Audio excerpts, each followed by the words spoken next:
олон нийтэд түгээн дэлгэрүүлэх зорилгоор хүний эрхийн цуврал дэвсийг 2006 оноос эхлэн зохион байгуулж 2012 оноос эхлэн жил бүр 6 илтгэгчийг урьж хэрэгж уншуулж байгаа юм а. Цуврал дэвсэнд хүний эрхийн бүхий асуудлаар төрөл бүрийн салбарын төлөөлөлтийг оролцоохыг бид хичээж байна. Үүнд хүний эрхийг хамгаалах чиглэлээр идэвхтэй үйл ажиллагаа явуулдаг төрийн болон иргэний нийгмийн байгууллага ажилтнууд хүний эрхийн чиглэлээр эрдмийн цол зэрэг хамгаалсан энэ чиглэлээр судалгаа шинжилгээний ажил хийдэг гадаад дотоодын нэртэй эрдэмтэн судлаач хүний эрхийг хамгаалах хэлцэгчтэй сонгон хэлтгэл тавих хүсэлтийг тавьж тэмдэг юм а. Энэ жил бид хацуулсан эрүүгийн хэцүү гэх хүний шудраг шүүхээр шүүлгэхээр хариуцлагатай уулуурхай ба хүний үнсролоо илэрхийлэхээр бизнесийн үйл ажиллагаанд хүний эрхийн асуудал олон улсын хацуулсан хэцүү үндэсний хэцүү харилцаа хамаарал уламжлалт морин урдан ба хүүхдийн эрхийн асуудал сэдвүүдээр 6 удаагийн гэрчиг зохион байгуулалт төлөвлөсөн юм а. Бид 2015 оны өнөөдрийн болж байгаа 3 дахь удаагийн гэрчиг шудраг шүүхээр шүүлэх сэдвээр Монгол Улсын шүүхийн иргэншлийн дарга философийн ухааны хуучин ухааны доктор профессор Нансадоржийн Лүдэнзорчийг урьж ирүүлээд байна. Ингээд шудраг шүүхээр шүүлэх хүний хүндсэн шудрагсны үйлчлэгийг хэрэгжүүлэх эрх мэдэл болгоно. Монгол улсад шүүх төслөх байгууллагаас шүүх хэрэгмэл шилж процесс ба шүүхийн шилтгэл үр дүн шудраг шүүхийн эрхийг хамгаалах механизм тулгуур зэрэг асуудлаар бид та бүхэнтэй санал бодлоо солилцохыг хүсэж төрсөн юм аа. Ингээд хөтөлбөрийн дагуу элтгэгчийн талаар товч танилцуулгыг нээлттэй нэгэн формын засаглалын хөтөлбөрийн менежер Бадан Урагчаа танилцуулнаа. За та бүхэний өдрийн мэндийг хүргэе. Өнөөдрийн хүний эрхийн дэвшиг манай хэлний формын хамтан зохион байгуулалт шаардлага байна. Өнөөдөр яг энэ график хийсэн асуудлаар ихтэй тавтай стратеги хамтан болсондоо нэг маш баяртай байна. Яг би өөрөө нэг хэлний формд шүүхийн гараад байдлыг зөвшөөрөх хэлбэрээр хариуцсан ажилладаг. 2008 оноос эхлээд энэ асуудал манай нэг хэлний форм нэгэн идэвхтэйгээр ажиллаж байгаа. Тэгээд бид нар яг энэ хөтөлбөрийг анхлуулж байхдаа яг энэ шүүхийн гараад байдлыг зөвшөөрөх асуудлаар олон эрдэмтэн судлаач нартай хамтран ажиллаж бидний эрдэмтэн мэдээлэл туулгаж олон судлаач хэлний ажлыг эхлүүлсэн юм аа. Тэгээд бидний анхны хамтран ажилласан нэг томоохон эрдэмтний маань дүндээр багш маань байгаа. Тийм учраас өнөөдөр бол дахин бид нар энэ арга хэмжээнд хамтран хамтарч байгаа маш баяртай байна. Тэгээд дүндээр багшийг энэ дахин зөвлөлтөөс өмнөд хуулийн сургуулиар дамжиж гарсан оюутнууд багштай бүгдээрээ маш сайн мэддэг учраас олон зүйлийг унших нь илүү та. Манай би өөрөө бас оюутан учраас багшаа одоо дараагийн жилээс илүү багш дээрээс сурсан дүндээ багш гэдэг ярьдаг оюутнуудаа бүгдээрээ тэгж ярьдаг байгаа. Тэгээд манай багш маань шүүхийн ерөнхий зөвлөлийн одоо нарийн ажлыг эхлэхээс өмнө илүү академик чиглэлрүү эрдэм шинжилгээний чиглэлээр ажилласан багшийн одны сайн мэднэ олон ном зохиол бидний оюутан багтаа үзэж судалдаг гэсэн төрийн онлын одоо маш сонирхолтой сургалтууд байдаг. Үүнийг ихлэн гаргасан байгаа. Дээрээс нь яг энэ шүүхийн одоо хараалт байдаг шударга шүүхийн эрхийн асуудлаар гэх юм бол өөрөө бас яг энэ шүүхийн мэргэжлийн хороо шүүхийн сахилгын орны гишүүнээр олон жил ажилласан туршлагатай. Тэгээд яг энэ хуулийн ухааны чиглэлээр академик чиглэлийн томоохон хороо байгууллагуудыг тэргүүлжсэн гишүүнээр ажилласан туршлагатай хүн байгаа. Тэгээд ерөнхийдөө энэ шударга шүүхийн эрхийн асуудлаар онлайн төвшөнд одоо практикийн төвшөнд одоо та бүхэнд нэлээд сонирхолтой мэдээлэл илэрхийлэх тийм боломжтой. Тэгээд хөрөлдөө зэвсэг ихтэй өнөөдрөөс ирсэн маш их баяртай байна. Тэгээд олон зүйлийг уншихгүйгээр үзэлээ. Тэгээд сонсъё. Тэгээд асууж бодлох зүйл байвал дараа нь хэлэх ярилцах боломж гаргахаа гэж найдаж байна. Тэгээд энэ дээр тагшаага ихтэй таниа гэж байна. За юуны өмнө энд хүрэлцэн ирсэн хуульчид хүний эрхийн төлөө тэмцдэг хүмүүсийн өдрийн амар амгалан гэрээ гэж бодож байна. Хүний эрхийн үндэсний комисс болон нээлттэй нийгэм форумын зохион байгуулагч нарт одоо бас талархал илэрхийлье. За намайг бас одоо өндөрөөр үнэлж миний одоо нэр хаягнаар сайхан үг хэлсэн Бадан Марагчадаа бас талархал илэрхийлье. За ингээд би лекц рүү орохын өмнө одоо бас яхан товч оршил хэлье гэж бодож байна. Өнөөдөр Улсын их хурлын нэгдсэн чуулган дээр шүүх байгуулах тухай хуулийн хэлэлцэх эсэх тухай асуудлаар одоо яг ингэж орох гэж байна л дээ. Тэгэхээр нэгдсэн чуулган дээр би байх ёстой байсан. Бас энд байх ёстой байсан ингэж хоёулаа давхцсан. Тэгээд одоо би ийм хоёр салаа замын аль нэгийг сонгох одоо шаардлага гараад бодож байгаа та бүгдийг одоо бас сонгож одоо зорж ирлээ. Яагаад гэхээр энэ лекцийг өчигдөр зарлаагүй, урждөр зарлаагүй нэлээд уртхан хугацааны өмнө зарласан байгаа учраас би олон нийтийг, хуульчдыг, хүний эрхийн төлөө одоо тэмцэгчдийг энэ төрлийн бас байгуулах нэг бий бол одоо парламентээс илүү хүндэтгэж ирлээ гэдгээ бол бас хэлмээр байна. За ингээд энэ шударгаар шүүлгэх эрх гэдэг асуудлаар би бол өмнө нь лекц уншиж байгаагүй юм байна лээ. За янз бүрийн сэдвүүдээр одоо янз бүрийн амьд тоорт бол лекц уншиж ийсэн. Боловч энэ асуудлаар бол лекц уншиж байгаагүй. Тийм учраас энэ лекц бол миний хувьд анх удаа одоо та нарын өмнө одоо унших гэж байгаа юм лекц байгаамаа. За энэ лекцийг уншихын өмнө одоо би бас нэг зүйлийг хэлье гэж ингэж бодож байна. Би энэ лекцийг уншихдаа шүүхийн ерөнхий зөвлөлийн даргын хувьд бол ерөөсөө уншиж байгаа юм биш юм шүү. Би одоо эрдэмтэн хүний хувьд, профессор хүний хувьд л одоо энэ лекцийг уншиж байгаа гэж бүр зориуд тэмдэглэлийн хэлхийг хүсэж байна. Олон жил одоо их сургуулийн академик танхимд одоо лекц уншаад чөлөөтэй ярьдаг байсан учраас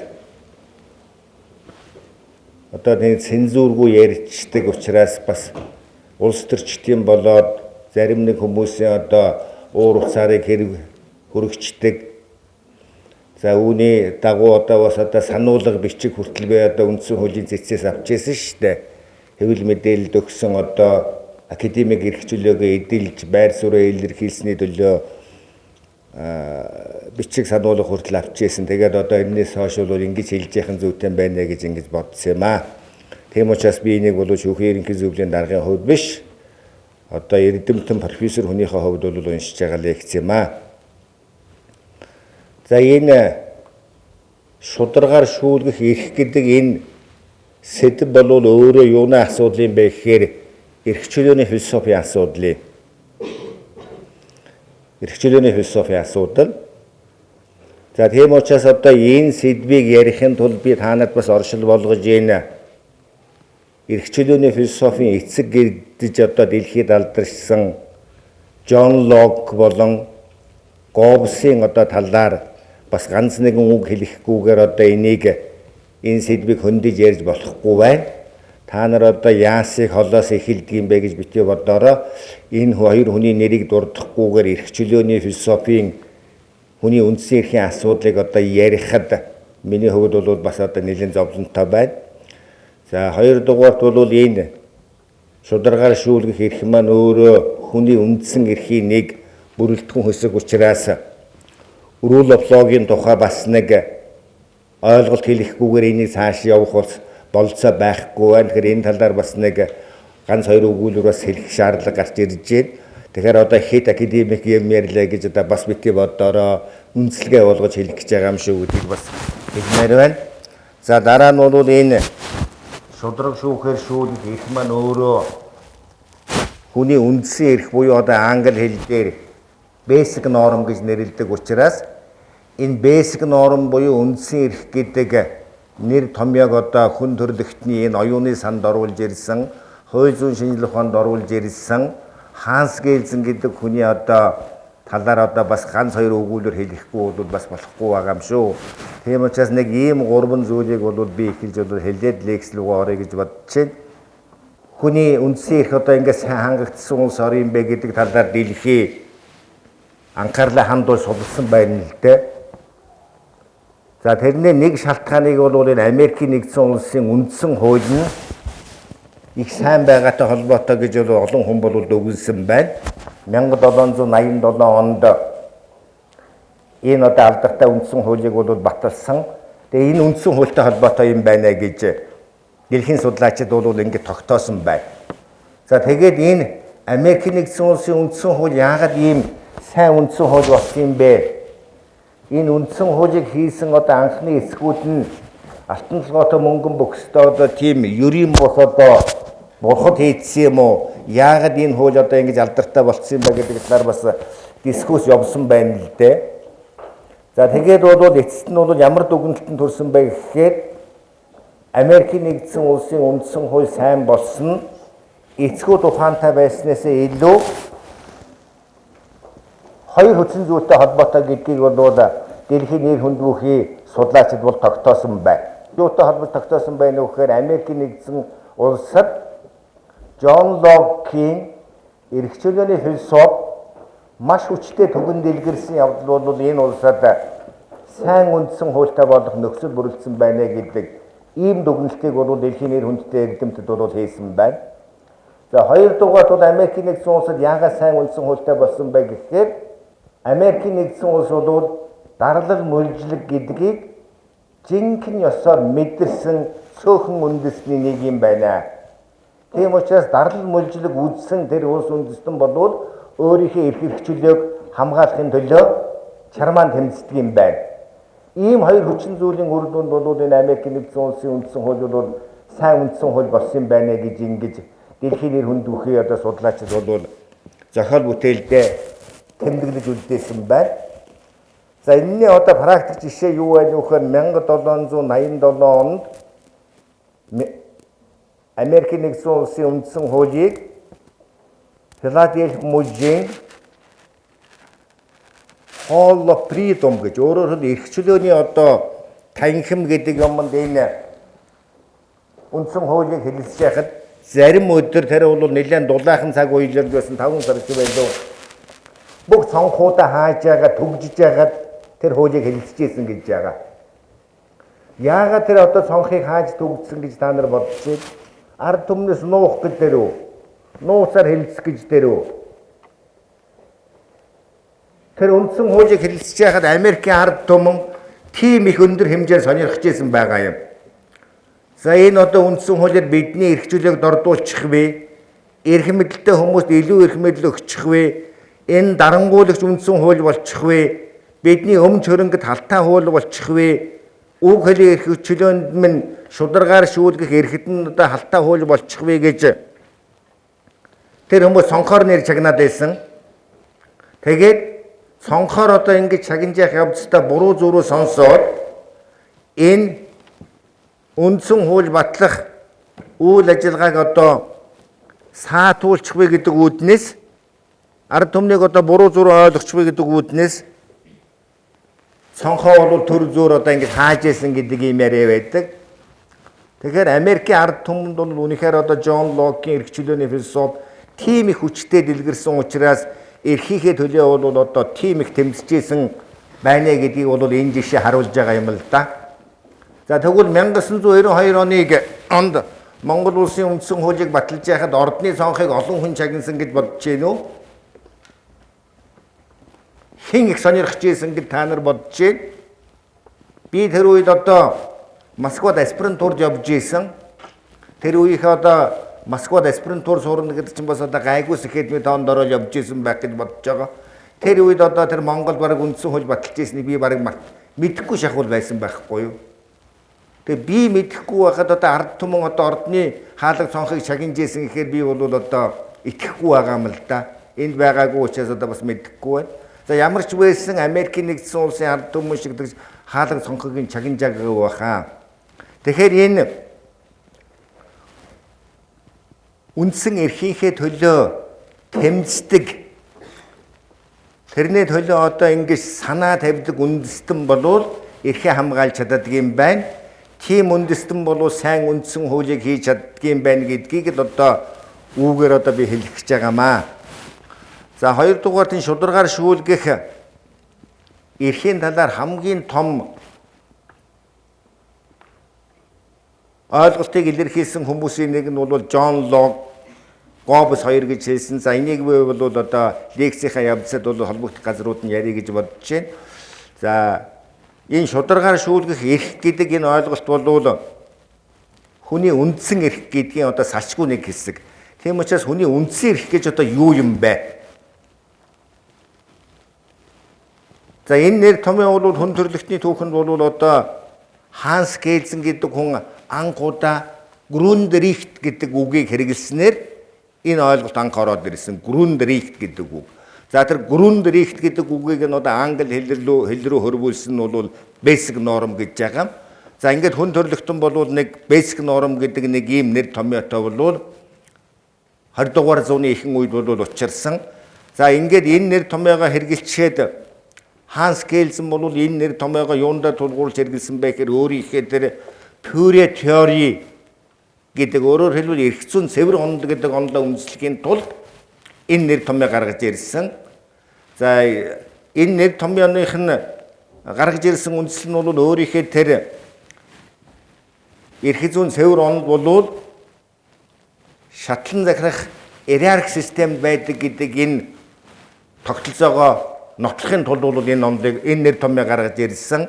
За тэгээд бол ингээд хууль тогтоомж, ердийн хууль тогтоомж, органик хуульч гэдэг юм уу, олон улсын гэрээч гэдэг юм уу, үндсэн хуулигээр ингээд бүгдээрээ бие биенийгээ шатлаа захираад байна гэж байгаа. Альва норм бол эрх зүй гэж байгаа шүү дээ. Гельзний онолын одоо нэг онцлог бол norma is law гэдэг. Хэм хэмжээ бол эрх зүй гэждэг. Тэр эрх зүй байгахын үндс нь юу вэ гэхээр альва нэг эрх зүйн хэм хэмжээг түүний дээд дараангийн их сурвалжин зөвдөгчөөвэл энийг эрх зүй гэж үзнэ л гэдэг. Тэгээд засгийн газрын тогтоолын дээр тэрийг зөвдөгсөн хууль байвал тэр эрх зүй. Засгийн газрын тэрийг зөвдөгсөн дээдлийн хууль байж ивэл тэрийг эрх зүй гэж үзнэ гэл ингээд энэ иерархи систем дээшээ яваад байгаад үндсэн хуулийн тулаад үндсэн хуулийг юу зөвдөх юм бэ гэхээр нь Ханс Гельзен юу гэж хэлсэн бэ гэхээр үндсэн хуулийг зөвдөгж байгаа тэр дээд дараагийнх нь их сурвалж нь бол Grundrecht буюу basic norm гэж хэлсэн. Ингэж энэ нэр томьёо гарч ирсэн. За ингээд Ханс Гельзен бол энэ нэр томьёо гаргаж ирчихэд амьдралынхаа нэлээд сүүлчийн жилүүдэд энэ нэр томьёогоо жаахан дэлгэрүүл тайлбарлахыг оролцсон ганц нэгэн статья бичээ. Тэгээд энэ хүн бол бурхан болсон. Энэ хүнийг бурхан болсны дараагаар энэ хүн юу хэлсэн юм бэ? Энэ basic norm гэж юу юм бэ гэж. Өөрөөр хэлбэл бидний энэ шударгаар шүүлгэх эрхийн ерөнхий нэр томьёо буюу basic norm гэж юу юм бэ гэдэг талаар дэлхий дээр бол маш олон тооны одоо дискус өрнжээ нь л дээ. Одоо ч гэсэн тэр дискус өрнжээдэг. За энийг бол зарим нэгэнд одоо дурдж хэлэх юм бол за энэ basic norm гэдэг бол жам ёсны эрхийг хэлж байгаамаа гэж хэлдэг судлаачид бас байна. За зарим нэгэн судлаачид нь basic norm гэдэг бол нийгмийн захиалгыг хэлж байгаамаа гэдэг судлаачид байна. За 3 дугаар basic norm гэж юу хэлж байгаа юм бэ гэхээр энэ бол улс төрийн идеал юм аа. Шууд хэрэгжиж ирэх биш юм аа гэж хэлдэг хүмүүс байна. За дөрөв дэх бүлэг судлаачид бол юу гэж хэлж байгаа нөхөр энэ бол үндсэн хуулиар хамгаалагдсан эрхийн багцыг хэлнэ гэдэг ийм үзэл бодолтой хүмүүс байна. За энэ дөрөв дотроос бол хамгийн энэ одоо олон судлаачдын талархлыг хүлээж байгаа концепц нь бол миний энэ хэлсэн сүүлчийнх нь. Өөрөөр хэлбэл үндсэн хуулиар тодорхойлсон тэр бүлэг эрхүүдийг бол хүний үндсэн эрх гинэ гэж. За тэгвэл үндсэн хуулинд энэ бүлэг эрхүүдийг яагаад бичдэг юм бэ гэж би оюутнуудаас их асуудгийг. Яах гэж энэ бүлэг эрхүүдийг бичдэг юм бэ гэхээр энэ ард түмэнд энэ эрхийг мэдэхгүй болохоор нь мэдүүлэх гэж одоо ингэж бичдэг юм уу? Эсвэл ард түмэнд засаг төрөөс өгч байгаа бэлэг юм уу гэж би ингэж асуудаг л да. Та нараас бас асуучмаар санагдаад энэ бэлэг үү? Юу? Бэлэг мөн үү? Төрөөс өгсөн бэлэг мөн үү? Баттулга юу? Бэлэг мөн үү? Төр бэлгэлдэг юм уу? Мэдээж энэ бол төрийн бэлэг биш. Харин төрд ногдуулж байгаа хариуцлага.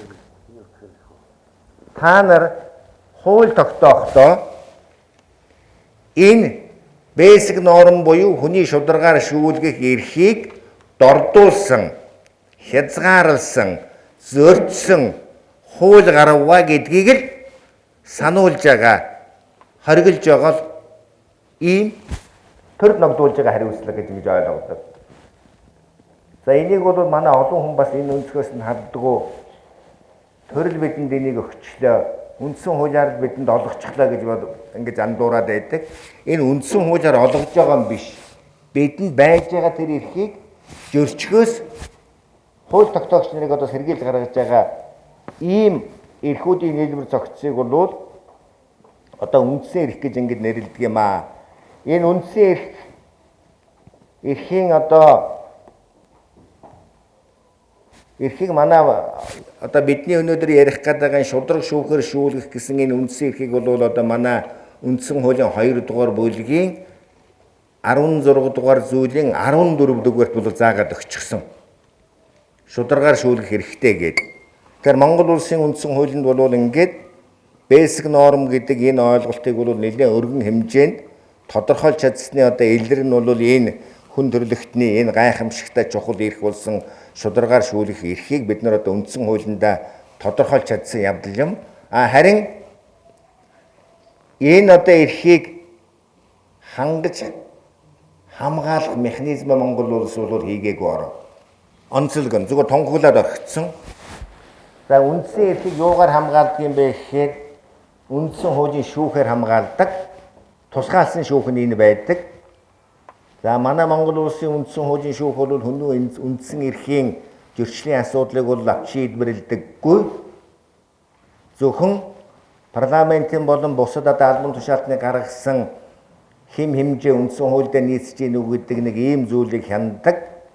Зарим судлаачид бол үндсэн хуулийн шүүхийн ажлыг одоо 100% гэж хэлбэл 95% нь бол одоо үндсэн эрхийн хамгаалж явах ёстой, 5% нь саяын хийж байгаа ажлыг хийж явах ёстой. Тийм учраас Монгол улсын үндсэн хуулийн шүүх бол хийх ёстой ажлынхаа 95% нь хийхгүй, 5% нь хийж байгаа гэж одоо бас тэг шоглож хэлдэг одоо судлаачид ус байдаг.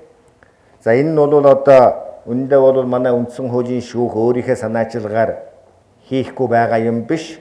Монгол улсад үйлчилж байгаа сэцэд хэрэг маргаа хянан шийдвэрлэх журмын тухай хууль болон үндсэн хуулийн сэцсийн тухай хуулиар ингээд одоо зохицуулсан учраас энэ хууль тогтоомжтой баригдаад ингээд хийхгүй байгаамаа. За гэхдээ бас нэг зүйлийг тэмдэглэж хэлэх ёстой. Дэлхийд дахинд одоо энэ хүний үндсэн эрхтэй холбоотой ямар чиг хандлага бий болсон байна уу гэхээр хүний үндсэн эрхийг хангаж хамгаалах асуудлыг хууль тогтоомжинд бичсэн бичээгүйгээс үл хамаарч хангаж хамгаалж явах ёстой гэдэг ийм зарчим үйлчилсэн. Энэ зарчмыг бол зарим улс орон өөрийнхөө үндсэн хуулинд даваад тусгацсан байх жишээтэй байгаамаа. За ийм оршил зүйлийг хэлээд одоо лекцийнхаа та нарт зориулж бэлдсэн одоо стандарт юм руу орё. За миний ярих байгаа зүйлийн агуулга бол нэг ийм 4 зүйл байна. Хүн ер нь одоо яагаад шүүхэд ханддаг юм бэ? Энэ ямар одоо учир үндэстэй юм бэ гэдгийг одоо хүний мөн чанартай холбож одоо хэдэн зүйлийг хэлэх шаардлагатай гэж ингэж бодож байгаа. За 2 дугаарт энэ шудраг шүүх гэж одоо ямар шүүхийг хэлдэг? Энэ шударгаар шүүлгэх эрхийг хангадаг тэр шүүх хизээ бүрлдэдгийн түүний үндэс юу юм бэ гэдэг талаар одоо бас хэдэн зүйлийг хэлье гэж ингэж бодож байна. За 4 дугаарт бол шударгаар шүүлгэх эрхийн стандарт гэдэг юмыг дэлхийд дахинд бас боловсруулаад тавьсан байна. Ийм л одоо стандарт хангасан нөхцөл шударгаар шүүлгэх эрх бол одоо бүрэлддэг юм а гэдэг тэр стандартуудыг та бүхэн дуулгая гэж бодож байна. За эцэст нь бол Монгол улс дахь шүүхийн шинтгэлийн асуудал энэ шударгаар шүүлгэх эрхийг хангах талаар ямар одоо төвшөнд хүрээд байгаа юм бэ? Монголын нөхцөл гэдгийг одоо та бүхэн танилцуулж хэлье гэж ингэж бодож байна. Шүүхэд одоо хүн яагаад ханддаг юм бэ гэдэг нь бол одоо хүний мөн чанартай холбоотой юм байна. За орчин үеийн одоо хүн судлал, антрополог гэдэг олон шинжлэх ухааныхан бол энэ хүнтэй маш ижилхэн байдаг тэр нийгмийн зохион байгуулалт хүнтэй их адилхан одоо нийгмийн зохион байгуулалттай адилхан амьтдын тухай их судалсан байна л да. Жишээл одоо шимпанзе гэдэг нэг амьтан байдаг штэ сармагчин. Тэр одоо яг одоо хүн шиг байдаг гинэ. Одоо хамгийн сүүлд гарсан одоо тэр Стэнфордын сургуулийн профессор Фрэнсис Букаямагийн нөгөө юу гэсэн ном байлаа? Тийм улс төрийн тогтолцооны их сурвалж гэж political order ямар юм байлаа тийм ном байсан. Тэн дээр бол одоо энэ тухайг дэлгэрэнгүй бичсэн байгаа та нар үнзгэрүүлж үзье гэвэл шимпанзе нар бол одоо яг хүн шиг бүлгэрээ сүргээрээ амьдардаг. Тэгээд нэг сүргийнхнийгаа бүсэлж очиж жогоод тэгээд нөгөөдүүлийг бол одоо байлдаж нөгөөдүүлийг буцсахоод за тэн дээр нь бол тэндээс нь бол одоо тэр эм сармагчингууд болон тэдний эдэн шоолыг бол яг бас булааж аваад ингэж ирдэг гэж байгаа. Тэгсэн мөртлөө тэдэнд бол яадгүй вөхөр энэ шудраг ус юм хийсэн хүмүүсийгээ шүүдэг барьдаг тийм тогтолцоо бол байдаг. Тэр хүний мөн чанар гэдэг юмтай бол энэ шүүхэд хандах хэрэгцээг бол холбож тайлбарлах бол шаардлага гарч байгаа юм л да. Тэгэхээр хүний мөн чанарыг ер нь дэлхийн антрополог, этнограф, хүн судлалын одоо бусад одоо шинжлэх ухаанууд нэг 3 зүйлтэй холбож тайлбарлаад байгаа. Хүний мөн чанар бол тэр нийгмийн гэдэг нэг мөн чанар байна. Хоёрдугаар улс төрийн амьтан гэдэг нэг онцлог мөн чанар байна. Гуравдугаар өмч бий болгож идэг гэсний 3 мөн чанартай холбоотой гэж байна. За тэр нийгмийн гэдэг нь юу гэж нэхэр хүн бол дандаа тийм хамдаж амьдралтай. Бүлгэрээ, сүргээрээ, нийгмээрээ амьдарч яадаг юм гэдэг нэг онцлогтой байна гэж байгаа. За энэ хамдаж амьдрал, бүлгэрээ амьдрал гэдэг бол тэдгээрийн хооронд бол юу үүсгэж ядгүй гэхээр дандаа зөрчил тэмцлийг үүсгэж яадаг юм байна. Би чи гэж, чи миний эмээг авчихлаач гэдэг юм уу, чи их идчихлээ, чи бага авчлаач гэдэг юм уу. Тийм байд. Тийм учраас бол Платон өөрийнхөө төр улс гэдэг зохиолдоо хэлсэн шүү дээ. Улс төрийг байгуулахад одоо хүний тодорхойтой хэрэгтэй гэж. Дор хаяж 3-4 хүн хэрэгтэй гэж байгаа 2 хүн хэрэгтэй гээгүй. 2 хүн байж их юм бол түнд асуудал үүсдэггүй. 3 болоод ирэхээр яадаггүй. 2-ын шивнээ дээрхээр 3 дахь нь гомддог. Тэгээд тэндээс асуудал үүсч эхэлдэг. 4 болох, 5 болох, тэгээд хэдэн зуун мянга болох. Тэгээд тэнд асуудал үүсдэг. Тэгсэн мөртлөө нэг нэгээр амьдрах болцоогүй тийм нэг сонин амьт юм байна. За энэ нь бол одоо зөрчил тэмцлийн бас нэг үндэс болж идэг юм байна. За хүн бол улс төрийн амьтан гин. За энэ алдартай үгийг бол анх хэлсэн хүн юу вэ гэхээр Аристотель одоо политика зохиолд анх удаа хэлсэн. Тэгээ Аристотелийн энэ хүн бол улс төрийн амьтан гэж хэлсэн энэ үгийг хойш үеийнхэн шавнар нь олон жил шүүмжилж ийсэн одоо энэ хүнийг улс төрийн амьтан гэж одоо дэндүү абстракт хийсвэр юмдуу түлхлээ гэж олон шавнарын шүүмжилжсэн хэдий ч сүүлийн үеийн судлаачид бол энэ Аристотель гэдэг хүн хүнийг улс төрийн амьтан гэж ямар онож тодорхойлсон юм бэ гэдэг нэг ийм одоо үзэл хандлага бол сүүлийн үед бий болчиход байгаа. За хүнийг улс төрийн амьтан гэдэг юу юм бэ гэхээр хүн бол яадгүй. Дандаа одоо энгийнээр хэлэх юм бол манлайлагч байхыг хүсдэг. Лидер байхыг хүсдэг. Монголчууд дунд нэг ийм яриа байдаг шүү дээ. Барын сүүл байснаас батганы толгой байсан дээр 2 хүн байвал нэг нь дарга. Нэг хүн байвал малгайн дарга гэх тийм үү? Нэг ийм одоо ойлголт байдаг. Тэгэхээр энэ зөвхөн монголчуудын дунд байдаг ойлголт биш юм байна. Хүн гээшийн амьтан чинь одоо 2 3 болоод ирэх юм бол нэг нь тэрийг манлайлж яадаг. Олон болоход тэрэн дотроос одоо ялгарх гэдэг, тодорох гэдэг, лидер болох гэдэг, бусдыг захирах гэдэг, иргэшээлтэй байлгах гэдэг, тэр засаглалыг хэрэгжүүлэх гэж яадаг нэг ийм мөн чанар бол бидэнд байдаг юм байна. Өрсөлдөөн бол дандаа л явж яадаг. За одоо ингээд оюутнуудын дунд ч гэл байж яадаг. Альва хамт олонны дунд ингээд харж яхад гадна талаас нь ажиглаж яхад их мэдлийн одоо ил дал тэмцлүүд бол яаж яадгүй. Тэр шатндаа л явж ил яадгийг одоо олж харахад бол хэцүү биш үү. За энэ гурав дахь нь бол одоо хөнгөч амьтны одоо мөн чанарыг тодорхойлж идэг нэг онцлог нь бол өмч бий болгож идэг. Өмч бий болгож идэг. Өмчлөх эрхийг бий болгож идэг. Материал одоо өмчлөх эрх гэж юу хэлээд байна вэ гэхээр материалыг болон материалыг бус зүйл өөрийнхөө ашиг сонирхлыг шингээгээд тэрнээс ашиг олоод тэрнийг одоо иргэнийг үүлгэнд оруулаад байж идэг цорын ганц амьтан бол юу? Хүн. За энэ өмчийн төлөөх одоо маргаан тэмцэн гэдэг бол одоо хүний тэмцэл хөдөлгөөн дэлхийн бүх дайнч гэдэг юм уу их баг дайнуудын гол сэжмэл энэ болсон байдаг.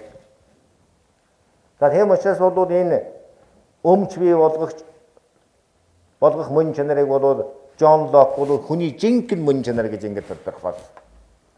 За ийм 3 мөн чанар бол яаж ядгийг ихээр хүмүүсийн хооронд зөрчил тэмцлийг бий болгож ядгийг юм гинэ. Нийгмийн амьтных нь хувьд, улс төрийн амьтных нь хувьд, өмч бий болгохчийнхаа хувьд бол хүн бол дандаа яадгүй. 2 биш 3 болоо тэгээ түүнээс дээш 3 саяч болно 30 саяч болно хоорондоо мөнхийн одоо зөрчил тэмцэлтэй байдаг. За энэ зөрчил тэмцлийн шалтгааныг нь бол хамгийн тодор одоо тодорхойлсон хүн бол Гоббс. Гоббс бол одоо нэг дэлхийд нэг алдартай ном бичсэн шүү дээ. Тэр нь юу вэ? Левиафан. Левиафан гэдэг одоо их алдартай зохиол байдаг. Тэр Левиафан гэж нь юу юм бэ гэхээр асар их хүчтэй домгийн далайн амьтан гэж байгаа. Одоо Аз дорн дахны ард түмэн чинь их одоо тий хүчтэй тэнгэрийн амьтныг юутаа зөөрөлдөг вүлээ? Луута зөөрөлдөг. Тэнгэрийн амьтан гэх нэг луу гэдэг нэг хийсвэр амьт. Тэрүүн шиг энэ Европын одоо далаатай байдаг үндэснүүд бол тийм хүчтэй далайн амьтнаа бол Левиафан гэдэг юм байна л дээ. За тэгэхээр Левиафан гэдэг зохиолдоо бол энэ 3 зүйлийг хэлсэн. Тэгэхээр энэ Левиафаныгаа бол Гоббс бол юутаа зөөрүүлсэн бэхээр төртөө зөөрүүлсэн байгаа. Төр бол Левиафан гэж тийм аимшигтай үжтэй гэж. За энэ Левиафан зохиолдоо бол энэ зөрчил тэмцлийн одоо уг сурвалж болсон 3 зүйлийг тодорхойлохдоо нэгдүгээрт бол өрсөлдөөн тэмцэлтэй гэсэн. Хүн бол одоо нийгмийн амьтардаг, улс төрийн амьтан, өмч бий болгочийн хувьд бол хоорондоо ашигын төлөө яадаггүй мөнхийн тэмцэлтэй байдаг. За ашигын төлөө бол одоо ингэж үзэлцсээр байгаад цусан өшөөж авч ийсэн, дээрэм тонуулыг шийж ийсэн бүх юмнуудыг л одоо энэс их үндэстэй. За хоёрдугаар хүн айдас гэдэг юмд хүн болгон одоо айдастай байдаг юм гин. Бид нар ч гэсэн айдас байж байгаа. За энэ айдасын одоо мөн чанар нь юу гэдгээр хүн амь насаа алдахгүй байх явдал их чухал байдаг юм гин. Тэр миний амь насанд хал тавьчих вэ, энэ тавьчих вэ гэх тэр айдсаасаа болоод хүмүүс яадаггүй. Хоорондоо бас зөрчил тэмцэлд орж идэг. Бусдыгаа айлгаж идэг, айснаасаа болоод юм хийж идэг, айлгснасаа болоод одоо хор хөнөөл өөртөө дагуулж идэг. Энэ айдас нь өөрөө юу болгож идэг вөхөр айдсыг бүтээж идэг. Энэ эцэст нь тэдгээрийг хоорондоо болоод зөрчил тэмцэлд орох нөхцөл шалтгаан болж идэг. За 3 дугаарт бол сэтгэл хөдлөл гэж нэг юм байна. За энэ сэтгэл хөдлөл гэж юу хэлээд байгаа юм бэ гэхээр хүн чинь баярлах дуртай, гомдох дуртай. Баярлсан хүнээс бол нэг арын шин гарна тийм үү? Гомдсон хүнээс бас нэг арын шин гардаг. Баярлсан нь бол одоо хүнд нэг хор хөнөөл хүргээд байхгүй. Гомдсон нь бол яах вэ? За тэгэл хавж ярихаас ихсүүлээд одоо юу байдгийг тэгэл зодоонуудаар дайн тулнаа хүртлээ янз бүрийн үр дагавруудыг авчирж идэг. За энэ сэтгэл хөдлөл нь одоо лидер болох ч гэдэг юм уу, мандаалагч гэдэг юм уу, тим үр дагавруудыг авчирж идэг. За энэ гурван одоо зүйлээр бол тэр зөрчил тэмцэл нь бол илэрч идэг гэж ингэж Гоббс бол анх удаа энийг ингээд тодорхойлж гаргаж ирсэн. Энийг одоо энэ хүний мөн чанартай холбогдуулсан эрдэмтэд бол дандаа иш татдаг юм аа. Тийм учраас бол энэ зүйлийг бол та бүхэнд хэлж гэн энэ зөрчил тэмцлийн гурван шалтгаан бол энэм байна гэж одоо Гоббс гэдэг энэ агуу сэтгэгч бол тодорхойлжээ. За Джон Лок бол одоо Гоббсоос арай жаахан өөрөө тодорхойлсон хүний мөн чанар бол өмч бий болгож идэг. Тэр байгалийн зүйлийг өөрийнхөө одоо хүч хөдөлмөртөө сөлбөлдүүлээд гэж байгаа. Тэгээд тэр гарч ирсэн зүйлийг бол өмч гэдэг. Энэ бол хүний мөн чанар гэж байгаа. За тэгээд Джон Лок бол хүний салгашгүй гурван эрх гэдэг юмыг одоо анх удаа хүн төрлөختний түүхэнд бол тодорхойлсон. За энийг бол одоо англи хэлнийх нь нэршлэр бол би одоо оюутнуудад дандаа хэлэхдээ LLP гэдэг ингээд тодорхойлцдог. Энэ хоёр LP нь юу вэ? За хойноос нь эхлэе. P гэдэг нь юу? Prepared өмчтэй байх эрх гэж. Нэг L нь юу? Liberty буюу эрх чөлөөтэй байх. Нэг нь юу? За тий амьдрах гэж. Амьдрах, live буюу амьдрах эрх гэж. Энэ гурван эрхийг бол одоо хүн төрлөختний түүхэнд Джон Лок гэдэг хүн бол анх удаа гаргаж тавьсан. За тэгээд Джон Лок бол яасан бэ гэхээр энэ гурван эрхийг би бол одоо ингээд зүгээр хэлэх бол бага хэрэг. Энийг яаж хамгаалах юм бэ гэд энийг хамгаалдаг хамгийн сайн механизм нь бол шудраг шүүх гэдгийг бол Джон Лок хэлсэн. Шудраг шүүхэд энийг хамгаална. За шудраг шүүх гэж ямар шүүхийг хэлэх юм бэ гэхээр нөгөө хоёроос үл хамааралтай болсон тэр эрх мэдлийг хэлнэ гэдэг зүйлийг хэлснээрээ бол Джон Лок бол энэ төрийн эрх мэдэл хуваарлах анхны санааг одоо хүн төрлөختний сэтгэлгэрийн төвхөнд оруулж ирсэн хүн юм аа. За тийм учраас одоо бид нэр одоо шүүхэд хандах хүний хэрэгцээ гэдэг бол хүний мөн чанартай холбоотой юм байна. Хүний нийгэм байгаа газар бол тэнд хүний одоо бурхнаас аяасан ийм аран шингуудаас хамаараа тэнд бол яадгүй гэхээр янз бүрийн одоо зөрчил тэмцэл гарч идэг. Тийм учраас энэ бол шүүхэд хандах хэрэгцээ бол ингэж гарч ирсэн түүхтэй юм байна. За шудраг шүүхийн үндэс юу вэ? Шудраг шүүхийн үндэс юу вэ? За энэ бол тэр шүүх нь бие даасан эрх мэдэл болсон байх явдал гэдгийг би одоо бүр онцолж хэлмээр байна. За үүнтэй холбоотойгоор шүүх нь эрх мэдэл болсон байх, эрх мэдэл болоогүй байх гэдэг ийм хоёр өөр ойлголт бол эндээс гарч ирж байгаа. Зүгээр шүүхтэй байж болно, тийм үү? Манайх 1992 оноос өмнө бол манай Монгол улс юутай байсан бэ? Шүүх эрх мэдэлтэй байсан уу? Тэгэхээр энийг энд байгаа хүмүүс бол бүгдээрээ мэдж байгаа бах, мэдэхгүй хүн бас байдгийм байна лээ. Намайг их сургуульд байсан чинь нэг эрдэмтэн болъё гэд нэг хүн докторийн диссертацаа бичээд ирэхдээ Чингис хааны үед шүүх эрх мэдэл байсан, хууль тогтоох эрх мэдэл байсан гэд бичээд хүрээд ирсэн байсан.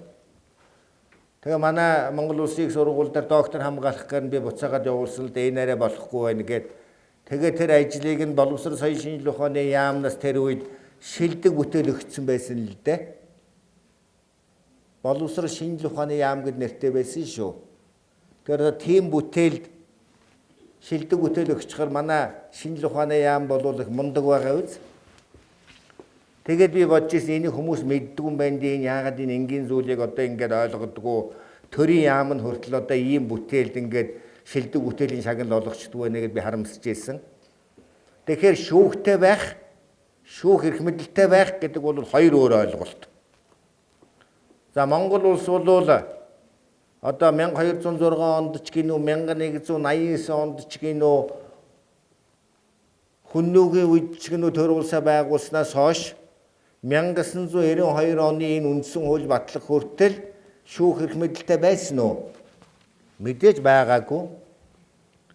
Одоо бид нар бол шүүх эрх мэдэлтэй болохгүй л одоо ингээл нэг хүүхэд хөлд орохдоо нэг унаж тусаал босоол одоо ингэж харуулж унаал явж идэг шиг тийм эрх мэдэлтэй болох үйл явцал манад одоо ингэж өрнөж босч явна шүү дээ. Тэгэхээр зөвхөн одоо шүүн таслах үйл ажиллагаа эрхэлдэг шүүхтэй байгааг бол шүүх эрх мэдэлтэй байна гэж үзэж болохгүй. За тэгэхээр шүүхтэй байх, шүүх эрх мэдэлтэй байх гэдэг хоёрыг одоо хооронд нь юугаар ялгадаг юм бэ гэхээр за эрх мэдлийг хуваарлна гэж юу гэсэн үг вэ гэхээр одоо энийг та нар бүгдээрээ мэдж байгаа. Монтескье бол одоо энэ Джон Локийн дараагаар Джон Локийн үзэл санаан дээр тулгуурлаад төрийн эрх мэдлийг бол 3 салаам өчр туваана. Хууль тогтоох гүйцэтгэх шүүх гэдэг 3 туваана гэдгийг бол хэлээд энэ 3 хоорондоо нэг алтан зарчмаар бол харьцна гэдгийг бол хэлснээрээ бол Джон Монтескье бол энэ онлын автор гэдэг нэр хүндээг олсон. Тэр нь юу вэ гэхээр энэ 3 эрх мэдэл хоорондоо хяналт тэнцвэртэй байна гэдгийг хэлснээрээ энэ онлын зохиогч болж хувирсан. Джон Лок бол яагаад одоо энэ хүний 3 эрхийг хамгаалахын тулд 3 эрх мэдэл байна, шүүх энийг хамгаална гэж хэлсэн мөртлөө Джон Лок бол юуг хэлж чадаагүй вэ гэхээр энэ 3 эрх мэдэл дотор хууль тогтоох эрх мэдэл бол давуу эрхтэй байна гэж хэлсэн. Яагаад ингэж хэлсэн бэхээр Джон Локийг тэр амьдарч исэн тэр үед бол дэлхийд даяар явж исэн хамгийн том хүчтэй онол бол энэ ардчлалын үзэл санаа байсан. Шууд ардчлалын үзэл санаа байсан. Сонгодог ардчлалын үзэл санаа байсан. Тэгэхээр ард түмнээ шууд их сурвалж авч бүрэлдэж байгаа энэ парламент нь буюу хууль тогтоох эрх мэдэл нь нөгөө хоёроос илүү байх юм байна гэд ингэж хэлчихсэн. Тийм учраас энэ 3 хооронд бол хяналт тэнцвэр байна гэдэг тэр ойлголтыг бол Джон Лок хэлж чадаагүй. Тийм учраас Джон Локийн үзэл санаагаар Английн төрийн тогтолцоо 900 жилийн туршид Англи төрийн эрх мэдэл хуваарлж явагдаагүй. 900 жилийн туршид. Европын холбоонд бол одоо нэгдснээс нь хойш Европын холбооны шаардлагаар энэ төрийн эрх мэдлийн хуваарлалд хутгалдчихсан дээд шүүхийн нь одоо зарим хүмүүс нь одоо парламентийн танхимын дарагч билүү одоо тийм юм хийгээд байж исэн тэр зүйлээс Англи бол 900 жилийн дараа бол татгалзаж байх жишээтэй. Ийм одоо нэг хүний одоо нэг ийм үзэл санаа бүхэл бүтэн одоо Англи улсад гэхэд 900 жилийн туршид одоо нөлөөлөх тийм их хүчтэй байсан гэдгийг санахад бол бас их сонин сэтгэл төрүүлдэг. За тийм учраас шүүх эрх мэдэл нь шүүх нь одоо бие даасан эрх мэдэл болно гэдэг нь юу вэ гэхээр үндсэн хуулиараа 3 эрх мэдлийг гурвангийн одоо жингийн тухаан дээр тавьбал гуруула ижихэн жинтэй байхаар харилцан бие биенээ одоо хянаж тэнцвэрж байхаар ийм зарчмын үндсэн дээр 3 эрх мэдэл тогтцсон байх юм бол тэр улс оронд бол шүүх эрх мэдэл бий болжээ. Хууль тогтоох эрх мэдэл бий болжээ. Гүйцэтгэх эрх мэдэл бий болжээ гэж одоо үзэх үндэс бүрэлдэг юм аа. За ингээд шүүх эрх мэдэл үндсэн хуулийн дагуу байгуулагдаад нөгөө 2 эрх мэдлээс бие даасан болоод нөгөө хоёртойгоо хяналт тэнцвэртэй болцсон байвал тэр улс оронд шүүх эрх мэдэл гэдэг зүйл бий болжээ гэж үзнэ. За ингэсэн нөхцөлд тэр одоо хүн шударгаар шүүлгэх эрхийн үндэс нь бүрэлдэж байгаа юм. За шүүх эрх мэдэл одоо бие даасан эрх мэдэл болоод нөгөө 2 эрх мэдлээс одоо хамааралгүйгээр ийм эрх мэдэл болж чадаагүй нөхцөлд хязээч шударгаар шүүлгэх эрх бол хангагдахгүй. Буян амлаж бурхан бүтээгээч энэ бол бүтэхгүй зүйл. Тэгэхээр шударгаар шүүлгэх эрхийг хангах суур нөхцөл болвол шүүх маань эрх мэдэл болсон байх явдал мөн. За Монголд шүүх эрх мэдэл бий болсон уу? Нөгөө 2 эрх мэдлээс бүрэн хамааралгүй автоном болж чадсан уу? Хяналт тэнцвэртэй болж чадсан уу?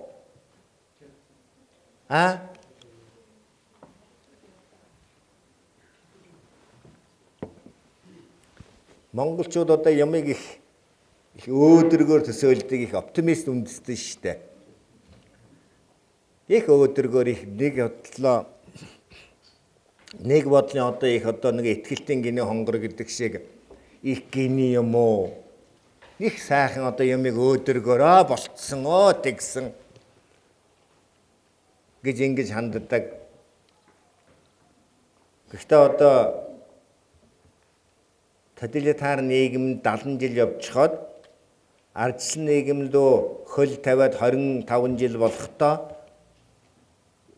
энэ хүн төрлөختний зарим улс орн одоо 300-аас 400 жил яваад бүтээсэн ч гэдгийг юм уу, бүтээж чадаагүй байгаа тэр зүйлүүдийг бид нэр 25 жилд одоо бүгдээр ингэ бүтээчихнэ гэдэг бол бас амаргүй зүйл л дээ. Яг нь тосож хөгжөөд тэр хүн төрлөختний туулсан замын ингэхээр ингэдгийм байна гэсэн тэр сургамжууд дээр нь тулгуурлаад их олон зүйлийг одоо ухаалгаар төвчээд товчлоод сургамж аваад хийлээхэд 25 жил гэдэг бол бас тэр арай л нэг багдах, арай л одоо сэрүүтгэл зүйл л дээ. Тэр зүтгий хэл манай Монгол улсад ардчилсан улс мөн үү?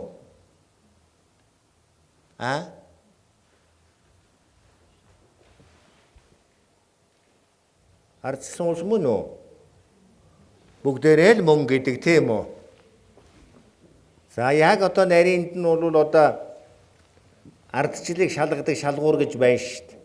Тэр Роберт Дайлийн номонд бичсэн шалгуур арч гэдэг юм уу? Тэр Лебхартийн номонд бичсэн шалгуураар нэг аваад үзэх юм бол бидэнд байж байгаа энэ ардчлалын элементүүд дандаа формал байгаа байхгүй юу? Формал төвшөнд, яг агуулгын төвшөнд, сабстанцив буюу тэр мөн чанарын төвшөнд бол тэр зүйлүүд нь бол чанаргүй. Зүгээр одоо харахад бол байж идэг. Цаана өөр мөн чанар байж идэг. За тийм учраас Монгол улсад бол шүүх эрх мэдэл, бие даасан эрх мэдэл болох үйл явц дундаа явж байгаа гэж би зүгээр одоо судлаач хүний хувьд бол эрдэмтэн хүний хувьд бол ингэж боддгийг. Та нар бодоод үзэлтэй сүүлийн одоо 20 жилд шүүхэд өгчээсэн төсөв улсын төсвийн 0.30-аас 40% байлаа штэ. 0.30-аас 40 энэ одоо 1% ч хүрэхгүй 50% ч хүрэхгүй юм байсан. Одоо бол нэг 80%, 0.80% руу орж байгаа. Улсын төсөвд одоо эзлэх шүүхийн төсөв. 99% нөгөө хоёр эрх мэдэл дээр байж идэг тийм үү? Ингээд харахад л одоо энэ шүүхийн автоном байдал бол бүрэлдэж бий болсон гэж хэлэхэд бол хэцүү байгаа юм л да. За тийм учраас бол шударгаар шүүлгэх эрхийн үндэс бол шүүх нь эрх мэдэл болсон байх юм байна. Зүгээр нэг шүүхтэй байжсэн нөхцөлд социализмын үеийн одоо тэр нам засгийн одоо гарт байсан шүүхээр хүний бол одоо шударгаар шүүлэх эрхийг бол хангаж чаддаггүй байна. Шударга шүүхийн үндэс бол шүүх нь эрх мэдэл болсон байх явдал юм байна гэдгийг л одоо энэ слайдаар би та нарт харуулах гэж байна. Энэ үйл явц бол Монголд юм байна гэж. За дараа нь бол шударгаар шүүлгэх эрхийн их сурвалж гэж. За энэ дээр бол олон улсын их сурвалж, үндэсний их сурвалж гэж хоёр их сурвалжийг ярьдаг. За олон улсын одоо их сурвалж нь мэдээж одоо хүний эрхийн түгээмэл тунхаглал байна. За түүнээс гадна бол иргэний болон улс төр эрхийн тухай олон улсын пакт гэж байдаг. 1966 оны.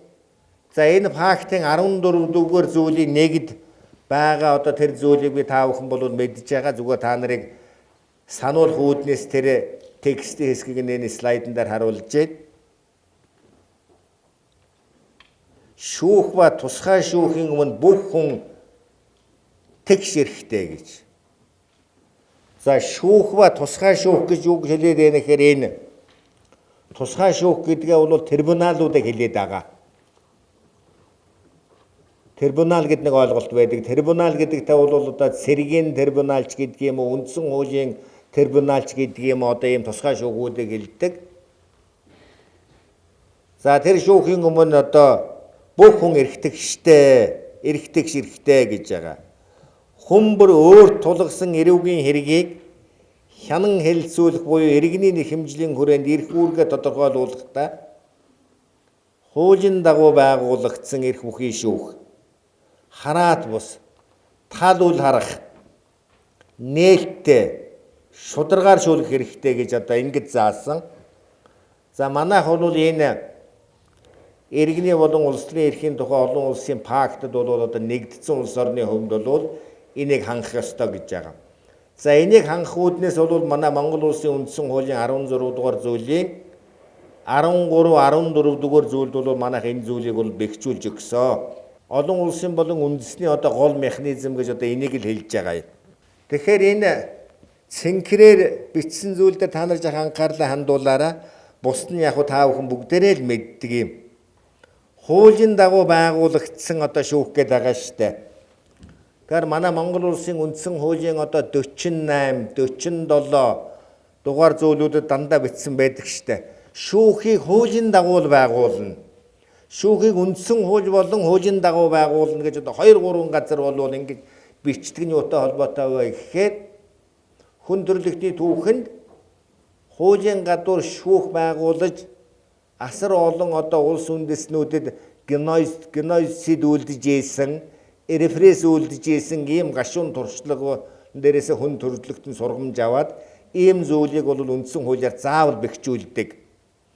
Оросд яалаа 1937 онд бид нэр ард түмний онц бөгөөд бүрэн эрэхэд комисс гэдэг юмыг байгуулад 20-30 мянган хүний бол одоо тэр цааш нь харуулж исэн байх жишээтэй. Иннээс хүн төрөлхтөн бол сургамж аваад хуулийн дагуу байгуулдаг юм шүү гэд. Хууль бусаар одоо шүүх байгуулж болохгүй гэдэг юм хэлээд байгаа. За шударгаар шүүлгэх одоо эрхийн олон улсын болон одоо үндэсний их сурвалжийг бол одоо ийм нэг 2-3 одоо их чухал баримт бичгийг бол иш татаж болно.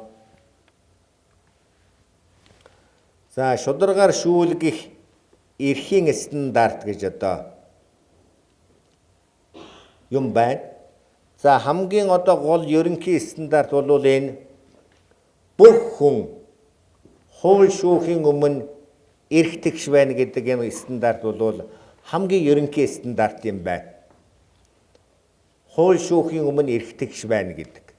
За одоо ч гэсэн Монголын одоо ярьж байгаа нэг шүүхийн өмнө хүн болгон эрх тэгш байхгүй байна. Эрх мэдэлтэй хүн эрх тэгш байхгүй байна. Мөнгөтэй хүн эрх тэгш байхгүй байна. Гэтэл одоо хүртэл ярьж байгаа асуудал шүү дээ. За дараа нь бол энэ шударгаар шүүлгэх эрхийн институцийн стандарт гэж байдаг. За энэ нь юу хэлээд байна вэ гэхээр дотор нь бол 3 гол зүйлийг бол хэлдэг. Нөгөө үндсэн хуулиар болон бусад хуулиар хууль ёсны дагуу байгуулагдсан шүүх байна уугүй юу тэнд гэдгийг л одоо харж байгаа хэрэг. Хууль ёсны шүүх байна уу? Хуулийн дагуу байгуулагдсан шүүх байна уу? Атманы шүүх тэнд байж гэнэ үү? Тийм үү? Нэг намын шүүх байж гэнэ үү? Эрх мэдэлтний шүүх байж гэнэ үү?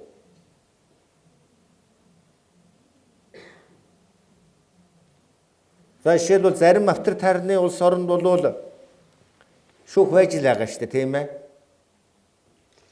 Хойд Солонгосч гэдэг юм уу, Кубад гэдэг шүүх байгаа юу? Тэр хэний дохой зангаагаар ажиллах уу? Намынхаа дохой зангаагаар ажиллаж байгаа. Тэгсэн мөртлөө тэр хууль ёсны шүүх мөн үү? Хэлбэрийн хувьд мөн боловч мөн чанарын хувьд бол энэ биш. За институтын стандарт гэдэгт нь юу байна вэ гэхээр энэ бие даасан байдал. Тэр шүүх нь үнэхээр нөгөө хоёр эрх мэдлээс автоном болж чадсан уу? Чадаагүй юу?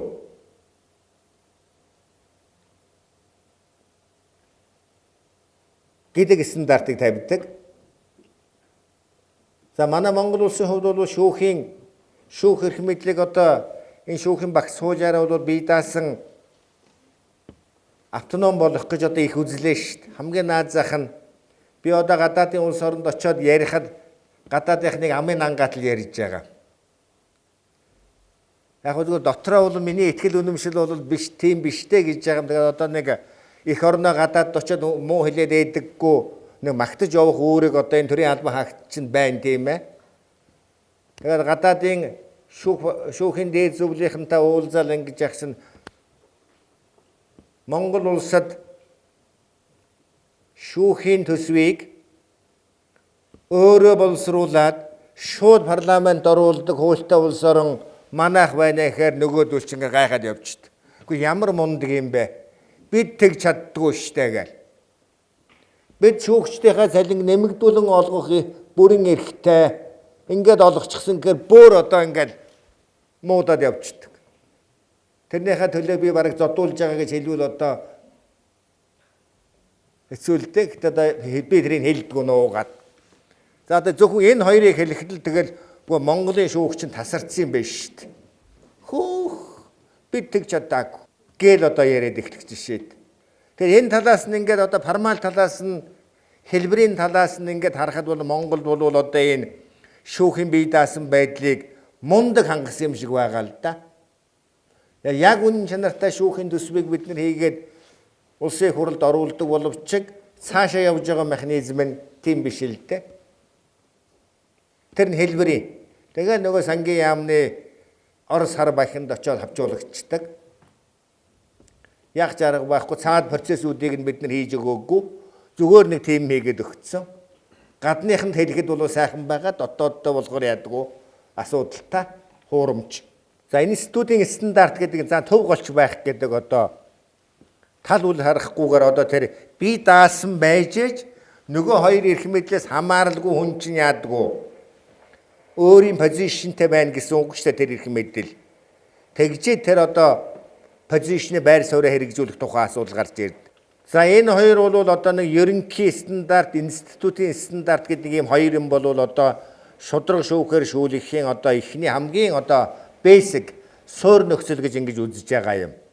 За энэ бол ахаад л нөгөө л нэг эрх мэдэл болсон уу юу гэдэгтэй л эцсийн эцэд бол энэ л ойлголтод орж байгаа. За хамгийн нарийн юмнууд нь бол энэ процедурын стандарт. За энэ процедурын стандарт бол одоо маш олон нарийн зүйлүүд байдаг. Би энд бол та нар ийм хямдхан одоо цөөхөн зүйл байдгийм гэж битгий бодороо. Энэ дээр бол маш урт жагсаалт байдаг. Олон зүйл байдаг. Би тэрнээс хамгийн чухал гэсэн зүйлүүдийг нэг энэ слайд байгаа дараагийн слайдн дээр бол ингээд дамжуулаад бол харуулж байгаа. Процедурын стандарт гэдэг ийм нарийн зүйл байна. За энэ процедурын стандартыг ярихын тулд бид нар бас жаахан Магна Харт гэдэг нөгөө нэг 1215 оныхаа хүн төрөлхтний тэр анхны одоо үндсэн хуулийн гэж нэрлэгддэг хүний эрхийн улс төрийн биел гэж нэрлэдэг, библ гэж нэрлэдэг энэ алдартай зүйлийн тухай ярихаас өөр аргагүй байдаг. Өөрөөр хэлбэл энэ 1215 оны Магна Хартад ангуудаа хүний одоо шударгаар шүүлгэх эрх хэрэгчлөөний стандартыг Магна Хартагийн 38, 39 гэдэг энэ зүйл залтуудаар 1215 онд англичууд тавьсан байгаа юм. За энээс их сурвалж аваад ер нь одоо хүний үндсэн эрх хэрэгчлөө түүний нэг одоо гол элемент болсон одоо шударгаар шүүлэх эрхийг процедурын хувьд бол хангаж хамгаалахгүй бол болохгүй байна гэдэг энэ ойлголт хүн төрөлхтний түүхэнд төгөж яваад энэ 1215 онд анх Магна Хартад үзэл санаанд тавигдсан энэ үзэл санааг Америкийн нэгдсэн улсын үндсэн хуулийн нэмэлтийн 5.14-өөр хүн төрөлхтний бичмэл үндсэн хуулинд ангуудаа бичсэн гэж ингэж үздэг. За тэр зүйлүүдийг бол би одоо энэ процедурын стандарт гэдэгт бол шууд оруулж та бүхэнд одоо танилцуулах гэж байна л дээ. За энэ бол одоо шүүхийн гадуур хариуцлага татахгүй байхаа гэдэг. За энэ бол Магна Хартагаас их үндэстэй Америкийн нэгдсэн улсын үндсэн хуулийн тэр алдартай 5.4 нэмэлтээр орж ирсэн зүйлүүдийг одоо энэ толгой тавьдсан байна. Шүүхийн гадуур хүнийг хариуцлага татахгүй гэж. Монгол улсын шүүхийн гадуур хүнийг хариуцлага татахгүй болж чадсан уу?